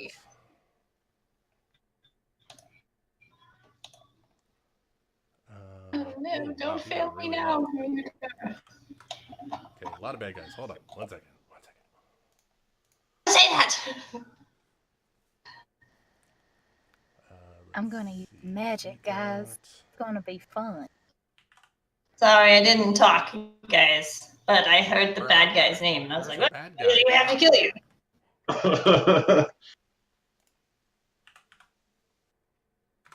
Well, I look forward to rolling up new characters in 2 weeks.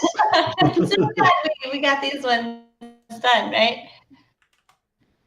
Why are you being so slow now? Because of all I need the you. things. So let's order this properly and see who goes first. Couple of bandits Oh go first. my gosh. How well, is actually, everyone rolling 21?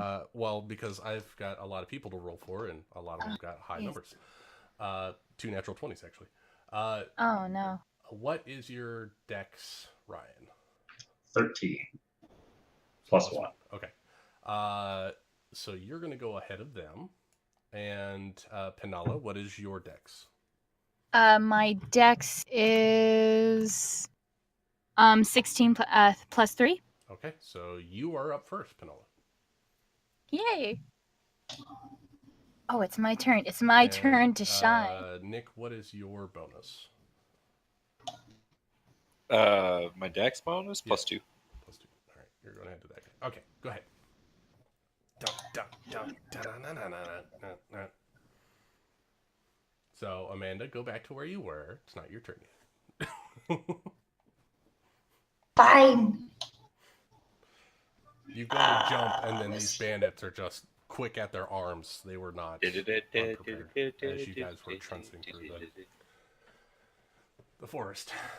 So, we have. So essentially, they're ready and they're ready to pounce, right? They saw the bird getting ready to take to the air, and they all spooked. Well, I'm just going to shrug my shoulders and try to charm the blue guy. Higuma. Baldy? Yes, this one. Okay. The mummy-looking motherfucker. Yeah. He's got 2 scars running around his forehead in a circle, like his head got sliced twice. He's tough. So I'm going to charm him. Okay. DC 15. What type of saving throw? We got It's a 6. wisdom save. Wisdom save? Okay.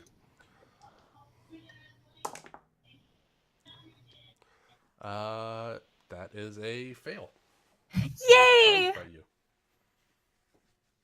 I don't know what to do. So basically, he doesn't see you as an enemy combatant anymore. Doesn't necessarily mean like he's going to attack his friends, but you can be like, hey, try to talk them out of attacking us and stuff like that. Okay. And you got which one with that? Blue. Cute. All right. Baby Blue. Baby Blue. We'll put a heart on him. He is charmed. Aww. He's like, guys, come on, they're just entertainers. What are you doing? Of course, his turn, we're he will, but, entertainers. Why are your friends way so up this card. nervous? That's a My compelling bird is argument. only going to perform a trick. Is there anything else you would like to do with your turn? No, that's it. No movement or anything? Cool. You have Bardic Inspiration for bonus actions, and you have movement. Really want to use it. I'm going to use it. Go for it. Yes. I don't know what to do. Someone within 60 feet of you. 10. So you say, I use my bonus action and use a bardic inspiration to inspire so-and-so. And they get a DC. And you can say how you inspire them. Well, I'll use my bardic inspiration because I'll use my bardic inspiration on Rookie? Yeah. On Rookie because of my fantastic performance displays, and you're just so inspired by that. Like, whoa. Beautiful. Perfect. So you get a D6 on your turn for the next 10 minutes. All right. Erling Zane, your go. All right. So Erling Zane, like hearing this squawk going off, starts assuming like things are going down. So he's going to come charging up the way, drawn with his weapons at the ready. And he's just throwing a hand axe followed by this light hammer that he used to use for jeweler's work. Oh my god. Who are you aiming at? Aiming at the green guy, Green guy, all right. across the fire. 4 is a miss. So 4 is followed by 18, You're not because adding that one your would dex not be to with those, are you? proficiency. No, you're not. Add your dex to those. 4 is still going to miss, even with your dex. Right. But a 20 will hit, and you need to add your dex to your damage as well. Ryan. I changed it for the melee attacks, not for the thrown attacks. That's all right. Well, your dex is 13, right? So +1? Yeah, so just +1. So green takes 4 points of damage. 4 points of damage. He is looking very hurt. And then I'm just going to step 5 feet to the side to try and get some cover behind this From the tree. Sweet. Out of the shadows, actually what you could have seen is 3 more bandits that were hiding out to the right in an alcove early. Good with numbers. Yeah. Well, you were only able to see the 3 that were closest to you from overhead. The others were underneath the trees. So this guy is going to move over to in front of Higuma, and he's going to pull out his pistol and shoot the bird.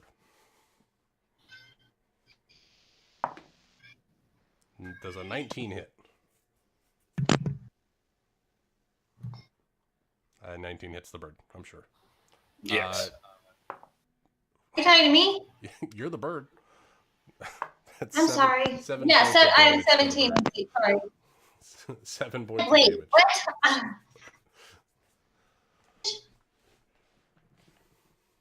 And that is his go. Green Bandit. He Through didn't the like that fire. he just got hit by an axe or a hammer. He's like, and he picks up your hammer and he takes it over to you and he's gonna hit you with it. All right. He brought it back to you. Natural 3. He missed. And that is his go. That's all he's got. Low level guys. Purple, on the other hand, is going to slide to the other side of you. Say, quit messing with my friend. And he's going to pull out his cutlass and attempt to hit you with it. Oh, that's an 8. That misses. Misses. That's his go.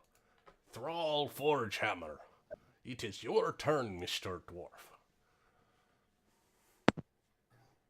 All right, run up to this fella here, Use your and rage.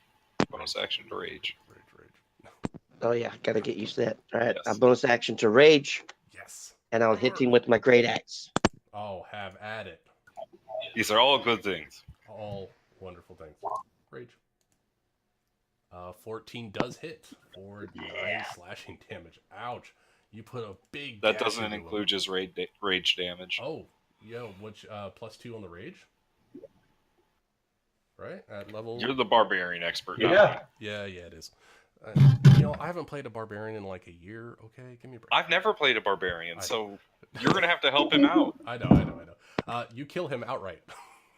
Oh god. Thrall Forgehammer! Yes.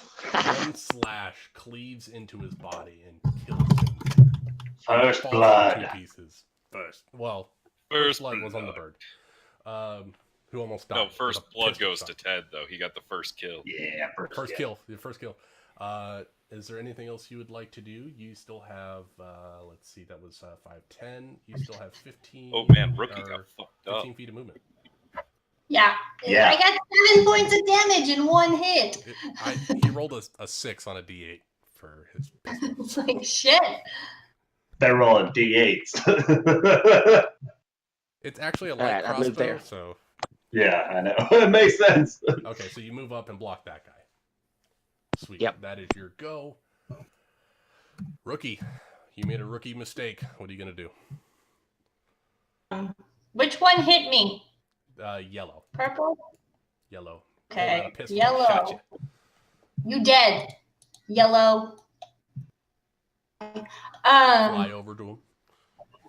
Yeah, I'm flying over to him, quick as I can be. So I want to make sure I do this right. I can hit with, so I want to make sure that's the right level. So I can hit with my short sword, and then bonus action, I can do an unarmed strike. Yes. Yeah, or you can do your bonus Blows. action flurry of blows. For 2 for 1 key point. Do you get that at first level? No, right? actually, I think key points Wait, are Is second that second level? level. Second level. So you can Yeah, take key one. point. So you can take a sword and a punch. Yeah, Yeah. Okay, I wanted to make sure I did that right. Yep. So 100%. Short That's why sword. Borneo. Oh, had ouch. extra Yeah, attack. you stab into him and he's hurting really bad. No, you give flurry of blows, patient defense, and step of the wind. Oh yeah, second level. So Yeah, key is key second points level. second level. Okay. Come on, Nick, you're supposed to know. I'm just messing. I'm so not used to being level 1. I know. Okay. Right? Yeah, that We definitely have hit, and it nothing. hurts. Action, unarmed Oh strike. damn! Oh, Oh, Punch he's his fucking dead. head off after you jab shit. the sword into his chest, and he dies. Okay, hold up. That added +8 on the damage. Is that correct? Dex plus... No, it's not. My was about to say, dex oh my God. 1d4 I think you plus did a 4. lot more damage there than you were supposed to. No, you put +4 after the... So you should have done 6 damage It on still the kills him with first. the crit.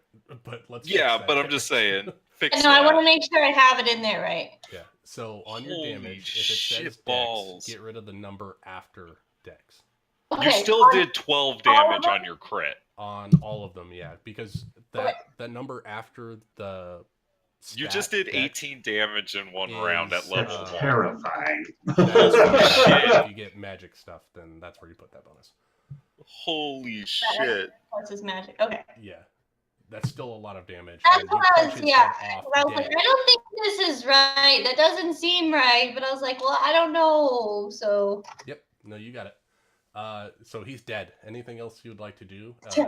You've got flying, so yeah, I am going to use the rest of my movement to kind of just hover up in the air. okay. And I want to try and, intimidate that guy. But I'm just kind of going to go up in the air. Okay, so you go about 10 feet up in the air out of Like flash. 10, yeah. Okay. Nothing too crazy, but. Iskari of Iskari is going to use her bonus action to hex purple. Okay, he is hexed. And then she's going to pull out her long sword, run over here, and cut a bitch. Advantage. Go for it. And she's two-handing this. Oh.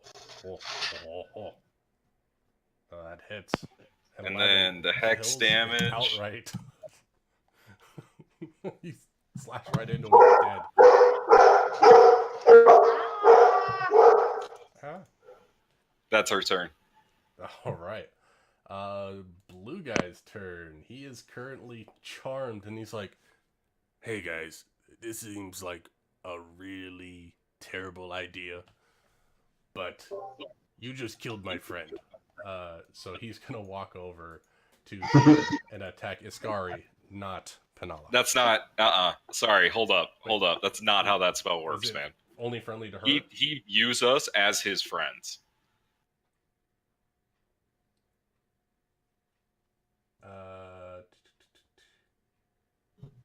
Or your companions. Okay, never mind. That's right. I was thinking something else. No, that would make that spell completely worthless if it didn't work like that. I'm thinking a different edition. So he looks back to Haguma and he's like, "Hey, come on, really?" That's We're his turn. performers. And he doesn't Come get a save on. at the end of his turn, correct? No. He is just charmed until she loses concentration. No, that's not concentration, is it? No. I Just for a think minute. it. Cool. Green's turn. Green's gonna come up and try to slash the dwarf with his cutlass. And he misses. It is Penala's turn. Ah, yes. So with that, I am going to start. Can I insult this green guy? Yeah. So with the You can't green. see that green guy. Oh, I can't. No, Dang he's it. behind He's behind This it. guy, this blue dude over here, is the target. Oh, right. Okay. So I'm gonna cut my hands and say, "Your beard looks stupid, and you look old and sick." And I'm going to use vicious mockery. I love it. I love it. He succeeds. Natural 17. Ah, dang. All right. Doesn't Anything make it else less you'd like true. Still looks That old and doesn't make sick. it any less true. You have movement and a bonus still available. I'm just gonna kind of. Oh, I can't move. Okay, hold on. I'll move right here. Give you a little cover. Haha. Yep. Beautiful. All right, back to Erling. Figures an uncultured swine as you wouldn't be able to tell the difference between a tool versus an artifact. And he's just going to kind of hold his hand out towards his axe and lift that up as a couple of runes etched in the side start to glow. And that axe is going to fly up into the air and back towards the guy. And That's so animated. God damn it! Oh, God damn it. Oh, that's I go right past him. And it flies into the bushes somewhere. Damn it! And that's a ranged attack, so you'd have to make that a disadvantage. This one, oh no, it's got a special property That's right. because, and so you don't do the disadvantage even in melee distance, so long as the weapon can move. Okay. But that's gonna be a miss, and that'll do it for me. All right. Yellow is dead. He doesn't need to be in initiative anymore. Green is gonna go, and he's gonna try to slash you. He drops your hammer and pulls out his cutlass. And that's a 17 to hit. That's gonna hit. All right. Only a d6. For 3 points of damage. All right. Purple is dead. Let's Who did go that? to Thrall. Still raging. Yep, I move up into the green guy and hit or swing at him. please. Yes, Ted! Murder the shit out of outright. these guys! He is dead. Ah! Describe how you Dang. kill him. It does 16 damage. As I Oh, jump up, move across the fire, I take my battle axe and come up through his gut toward his chin and knock him backwards. Nice. We finally found the character for Ted. He keels over. Anything else you'd like to do? All right.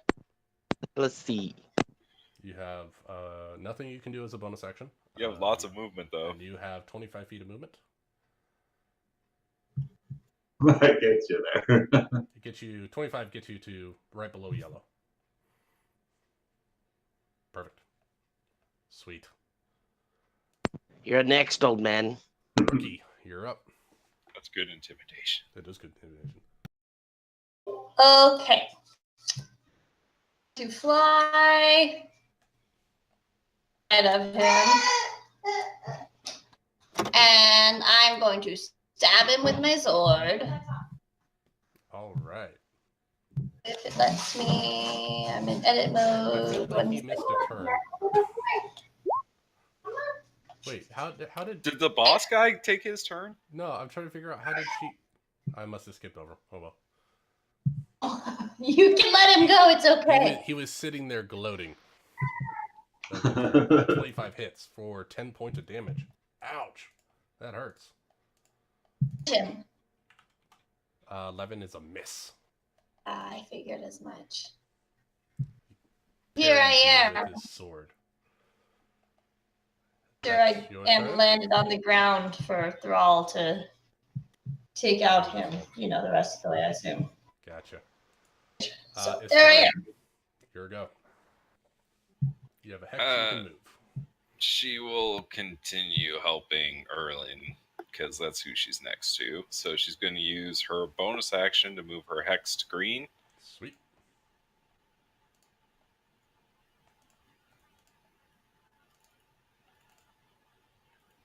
Okay.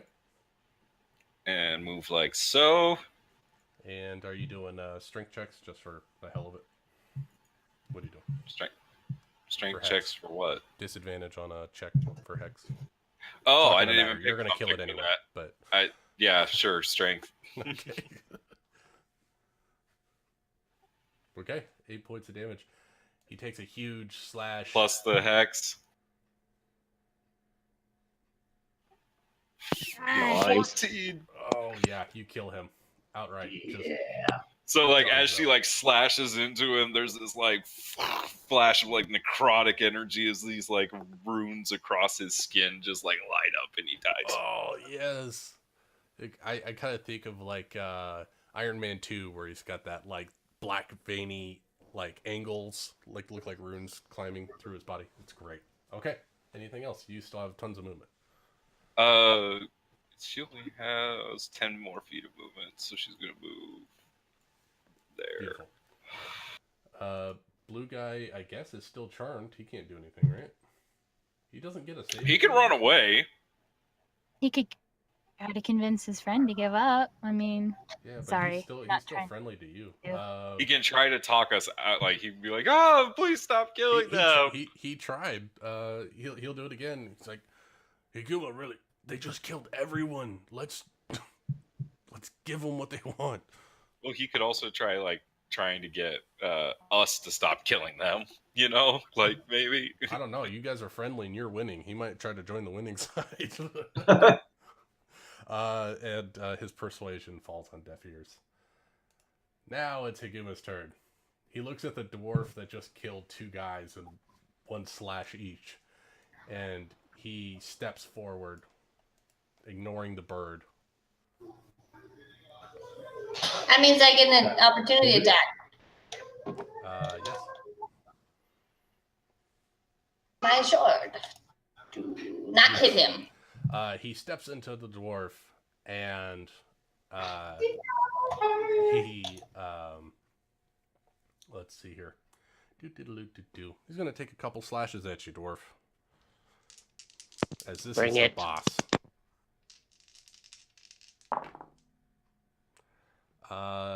Let's see. What's your AC?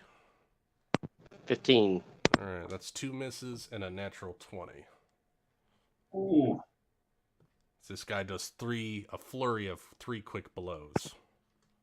And I have this will be resistance half for to you. Yep. damage. So that is going to be 13 halved to 6. That's not even half your HP. Pshaw. And he will take the disengage bonus action. Wait, he gets 3 strikes and a bonus action? Yeah, this template's fucking crazy. And he starts booking it towards the forest. And I'll take an attack of opportunity. He disengaged as a rogue. You do not get an attack on him. And he moves 30 feet out.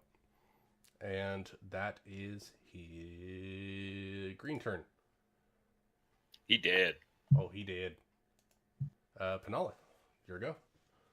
Do I see where he went? You saw that he did a quick couple slashes on Thrall and headed south. Okay, but I don't have direct line of sight on him, do I? Nope. Nah, these are walls. Dark brown is the walls. I can see within range. So if I were to... This is a cool map, by the way, Lucas. Can I step right here if he's dead, right? You can step on the body. That's fine. Everybody Okay. is dead, but your charmed homie and this guy. Then the boss. Okay, yeah, I'm going to move on top of... Oh, dang. Hold on. I'm going to move on top of Orange Guy, and since that's all... Can I see him now? Yes, you can. Okay, I'm going to try it again. And this time I'm going to be, you coward! How dare you run from your friends? You fight! Looks like you...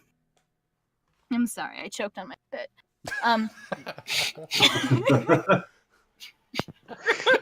Yes. I'm so disgusted I choked on my spit. So cast your spell. Sorry. He has been viciously mocked. Oh. Well, I mean, you're only rolling a d4, so that's average. Average Yeah. damage. So he takes the 2 points of damage, Sweet. and he has disadvantage on his next attack. You felt that. Yay! Beautiful. Anything else you'd like to do, Penala? Nope. Okay. All I can really do. I mean, I Erling, could give your a go. thumb up. Erling's going to start off by walking over to go pick up his axe and scooping it up and walking towards the direction where this guy was fleeing, all the while just like visibly scolding his axe out loud. Quit fooling around. This is not the time for playing games and such. Now go get him. And he's just going to throw the axe pointing towards this guy and send another floating. Another Oh natural my one. gosh, It another falls natural into one. another bush further past it. And he's just visibly fuming at this point. I would be too. He's about to go into a rage himself. That'll do it for me. There's your axe. It's way down. All right. Well, the best part is it can fly the 60 feet, then it comes back to me. But on a natural one, I'm totally cool with it getting stuck in the ground over there. Yeah, it gets stuck in like a shrub. All right, Thrall, your go. All right, so I'll use my full movement and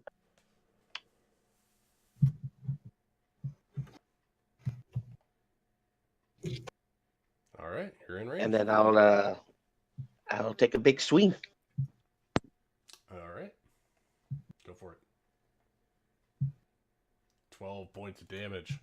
And you see that as you come and slash in, he digs his blade into the ground and you nick his thigh, and he's going to take half that damage as a reaction.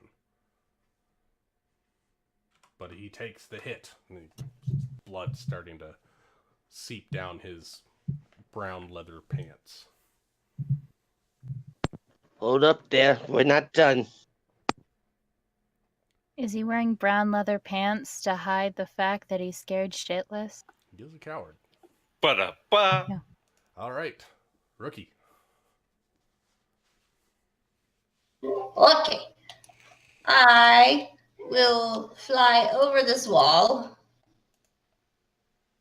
I am going to land on the other side of him, giving me advantage on this next attack. Fuck him up. Yep. Fuck him up. And 21, 21 hits for 7. and then I will punch him. Or I'm going to kick him this time. Ooh, kicking works. Jesus. And I kick him. As lethal as her sword. And then I kicked him, sir. All right, yeah, he's looking really hurt. Mark Wait. in the balls.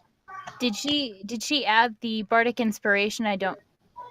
She Oh, I didn't never- need her bardic She didn't inspiration need it. to attack yet, but she can do that on her next time. Yeah, and then I'll just look at him and where's his name? Where did his name go?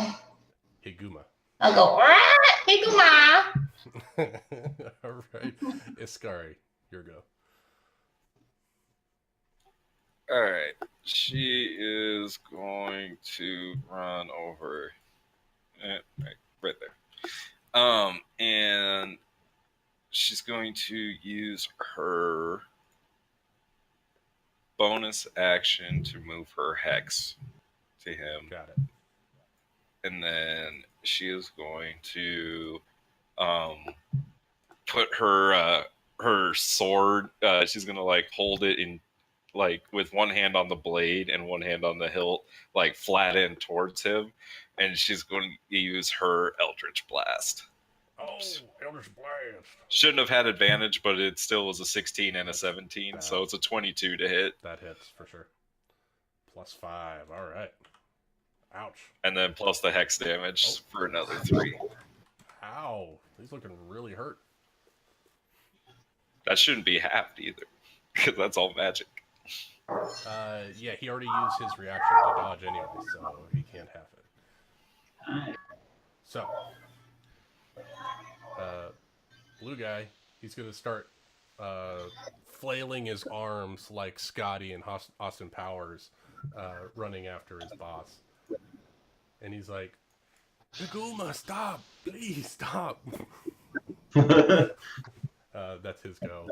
Higuma, on the other hand, is looking skittish and surrounded, is going to take a slash at the parrot.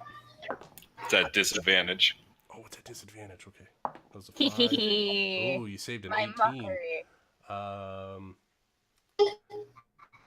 11 does not hit you. You have an AC of 17. He's so been that viciously misses. mocked. And then he turns and takes 2 slashes at the dwarf.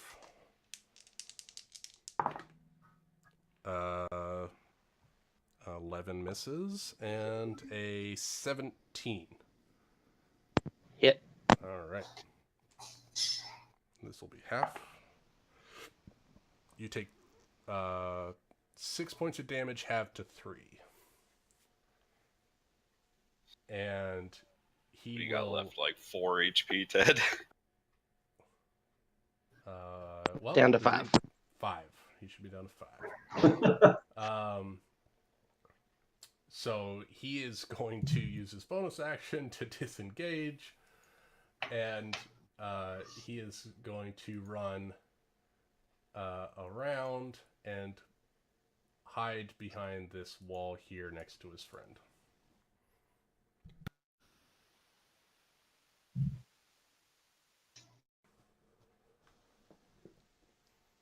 And that is Penala's turn. He has 3/4 cover from you, Penala. Okay, I'm going So that's a to plus move. 5 to his AC. I'm going to move right, like right here. Okay, you got a better line on him. Yep, and I'm going to try to charm him. Okay. So he just stops running, and I'm just gonna try my best. Okay, DC 15 Wisdom saving throw. I really hope this works because that was possible. He rolled a natural 20. What? Damn it. It's not my time to shine, guys. Oh, you're doing really good so far. Oh, you're shining. You already got one Look at person me, under you're your shining. thrall. This guy is set for a minute or an hour, so he's pleading like profusely to his boss. Stop. Anything else you'd like to do? What I love is I that mean- charm person isn't even like a concentration. Yeah, that's as long as it sticks and you don't hit the guy, then Oh, I'm sorry. Well, just as a conversation, I'm like, you should listen to your friend. You're dying. Why not stop here before we bludgeon you to death? And that's the end of my turn. they're all expendable. You're not your life, apparently, you coward-licking cur. Oh shit!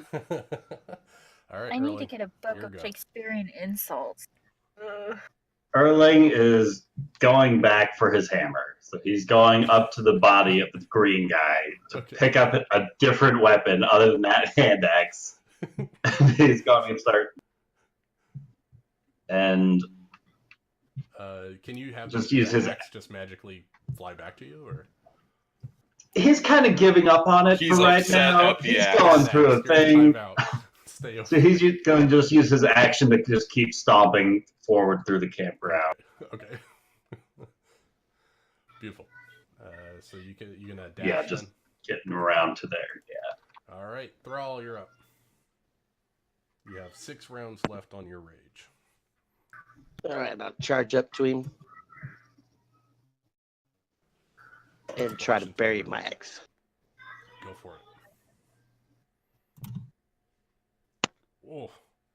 And he's seen your 16 points. low blows to his leg, and he's gonna uncanny dodge to half that one as well, bringing it down to 7. But he takes it, and his other leg is now wounded.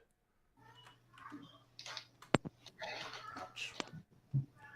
All right, rookie. Come on, finish him off, rookie biatch. That's the goal. Okay. Finish. I have to get advantage since he. Well, technically that guy's charmed, so do I get advantage? I don't think he's threatening him. No, he's not threatening his boss. Yeah. I had to try. Oh, the 24 hits though. God, how you guys rolling so high at level 1? He rolled stats. So it's not stat, right? Well, she's rolling 18s and stuff too. So I'm lucky. That's what I Roll a said. bonus Very action. lucky. 10, That 12. That misses. See, I only hit the first one. I can't kill him. Wait, what about Bardic Inspiration? Oh, Does you that have a come into chance. play? D6 Bardic How does Inspiration. that work? Do I have to You say roll that a beforehand? D6 and add it to your hit. No, you can know it.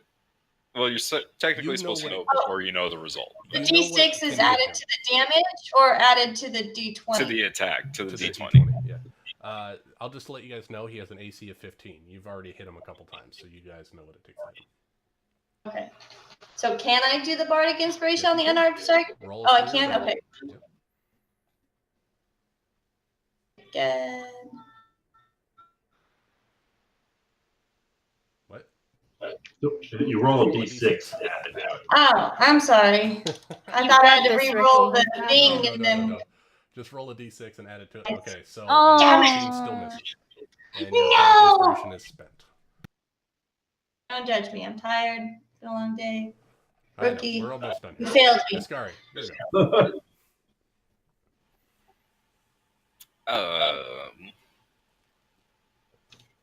She wants that guy to move out of the way.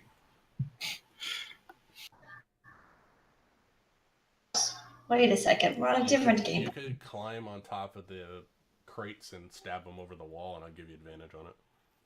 Oh, she will do such. And you gotta Okay, remember, so he's it's like co- 7 foot tall, so his head is gonna be like over this wall anyway. Oh my god, great, he's then that she tall? Can just take his head off. So she's gonna use her bonus action to put her Hexblade's curse on this guy, Crit on and then 1920. she's gonna take out her longsword and. Oh my God, you crit. Hold on, Double your and the hex hex damage. And then +2. So it's 12, 14, 19, 21. so 21 damage. Oh. He's on death's door. That didn't kill him? How is he still alive? He's a boss, dude. Ugh. Everyone, the first day. Yep, that's it. That's everything I can I do. wish I had his uncanny dodge for that. And this guy is still playing. He's grabbing his boss, and he's like, "Stop! Stop! Stop!" But he can't. He can't get him to stop. And so it is now Higuma's turn. And looking around, this is all he's surrounded. There's nothing he can do. So he's gonna take a slash at the dwarf. And getting hit on the head with the sword, he's gonna turn around and take a slash at Ascari. He misses the dwarf, takes a slash at Ascari. Again, that's a 10. That misses. My dice are That now misses. rolling terrible. And a 16 to hit Ascari. That hits. Alright. Now that he has an ally within range, he gets sneak attack damage. Marky Gummy. That is... Sorry, you're taking forever. Let's see. And a d6 for that weapon. So that is going to be 8. 13 points of damage. It's okay. We're gonna kill the bad Sorry, guy. say that again. I can't hear you. 13 points of damage. I go down. What? What? I No. only have 10 HP. Oh my Takes god. 3 quick slashes, and Ascari falls unconscious. And Oh, thank he's god. still looking super scared, and he tries to dodge out of the way, and he takes a bonus action to disengage and runs through his friend's square and dodges down this way. Nala, it's your turn. Okay, let me just measure something out. Hold on, bud. Hold on, bud. I'll say you have healing word, so you can bring Ascari back up. Yeah, I don't know why. Seeing that Ascari is going up and seeing the comedic potential, I can't use healing word. Why? She already I- used all of her spell Oh, slots. you burned all your spells. Okay. I did. Oh no. You can use an action to make a medicine check to stabilize. Take care of Yeah. that guy Or first. take care of the guy. I mean, Oh I'm giving you options. no. Ah. He's got resources. He literally cannot die in one round, so you'll be all right. I mean, everyone's just been laying. But hold on. I'm sorry. I'm taking everyone's time. No, you're fine. Yeah, I'm crap with medicine. So You can go around and just try to stab the guy or hit him with another wonderful mock? Yeah, that's what I'm gonna do. That's what I sort of do best. All right, mock him viciously. What are you going to do? Crawl back to your ugly mother with a mug like you? She'd probably cry too. She did That cry. rhyme. DC 15 wisdom, right? Yeah. Fails. Roll the spell. I need to know my damage. Okay, let me just. 3 points of damage. Yay! Disadvantage on his next attack. Oops. All right. Anything else you'd like to do? No, I'm feeling pretty proud of that mock. I mean, it rhymed and it made That's beautiful. sense, so All right. I'm great. Erling. Erling is going to come around the corner after this guy. Heck. And he's chucking the hammer that he picked up last round. All right. Oh, that's 7 points of damage. This is one time Finally out. hitting on an attack. You see him and he like falls to a knee into the mud and the muck, and he's just like, he looks at you and he looks like a scared rabbit, but he's still And going. he's going to look back over towards the axe where it's stuck in the bush and like, was that so difficult? A quick question. Yes. Do we just think he's talking to just this inanimate object? Because I don't know what's going on. That's what you think. You'll have to talk to the party later. Dwarf. He's crazy, Yes. Here we guys. go. Yes, that is exactly what it is. All right. Swing again. You miss. Damn it. Damn That was it. your first miss. That was your first non-killing blow. Right. All right. 5 rounds left. Rookie. Okay, let's see. You see is bleeding from all over the place. He's got bludgeon wounds in his back and slashes in his head. There's blood dripping down into his eyes. The cross-shaped scar on his head is filling up with blood. I am going to not let my kid die. That would be helpful. Did he scare you? Yeah. Okay, not trying to kill my kid, guys. We're trying to kill this bad guy. You got advantage. At advantage. Oh, that hits. 6 damage. And he's going to parry that attack, taking only 3. Oh, And then Or uncanny dodge, I should say. That hits. Do you want to do this? yay! give one glance at Iscaria. She's bleeding out over there. She's going to swoop across the battlefield, land down, and just like as she's landing on the ground, just like stab this guy and then finish it off with like a. As she's stabbing him, she's gonna like angle him away, and then she's gonna put her arm out and just like close hanger him. Throat chop with your wing. Drop him. And he is dead. That effectively puts us out of combat. The only guy left is a charmed guy, but Penala. I have to go because my kid is not happy. I'm still Okay. playing. He's like, oh, I'm like, I'm sorry. Okay. That's fine. But I love this campaign so far. I love my character. Thank you for helping me build him. And I will see you next week. Yep. Bye. See ya. Bye.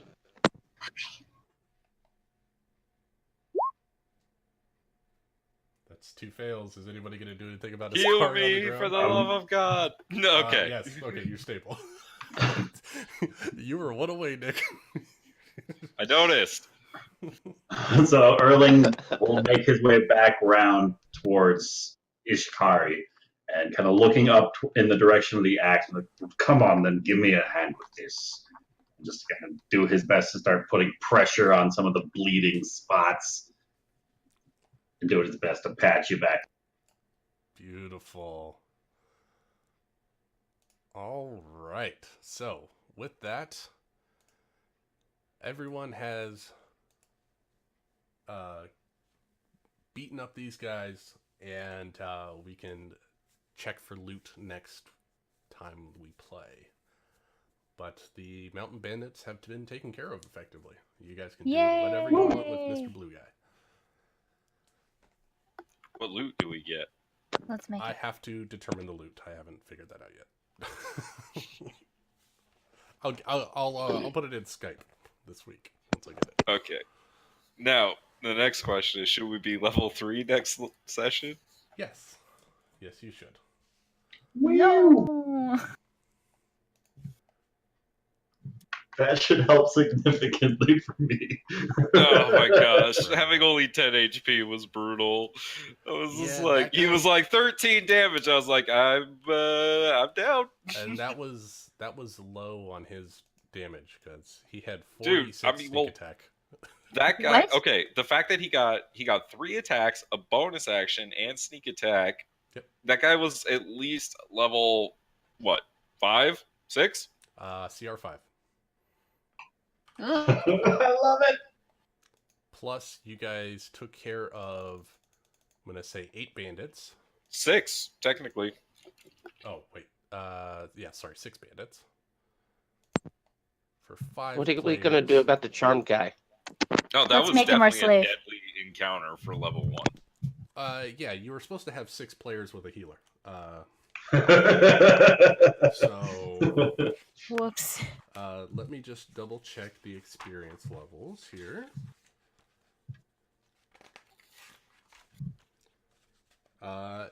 Yeah. Actually, I did it by the book, and you all have 975 XP for this encounter. So, yes, you all got to level 3 from one encounter. Without cheating. Sweet. And only one of us almost died.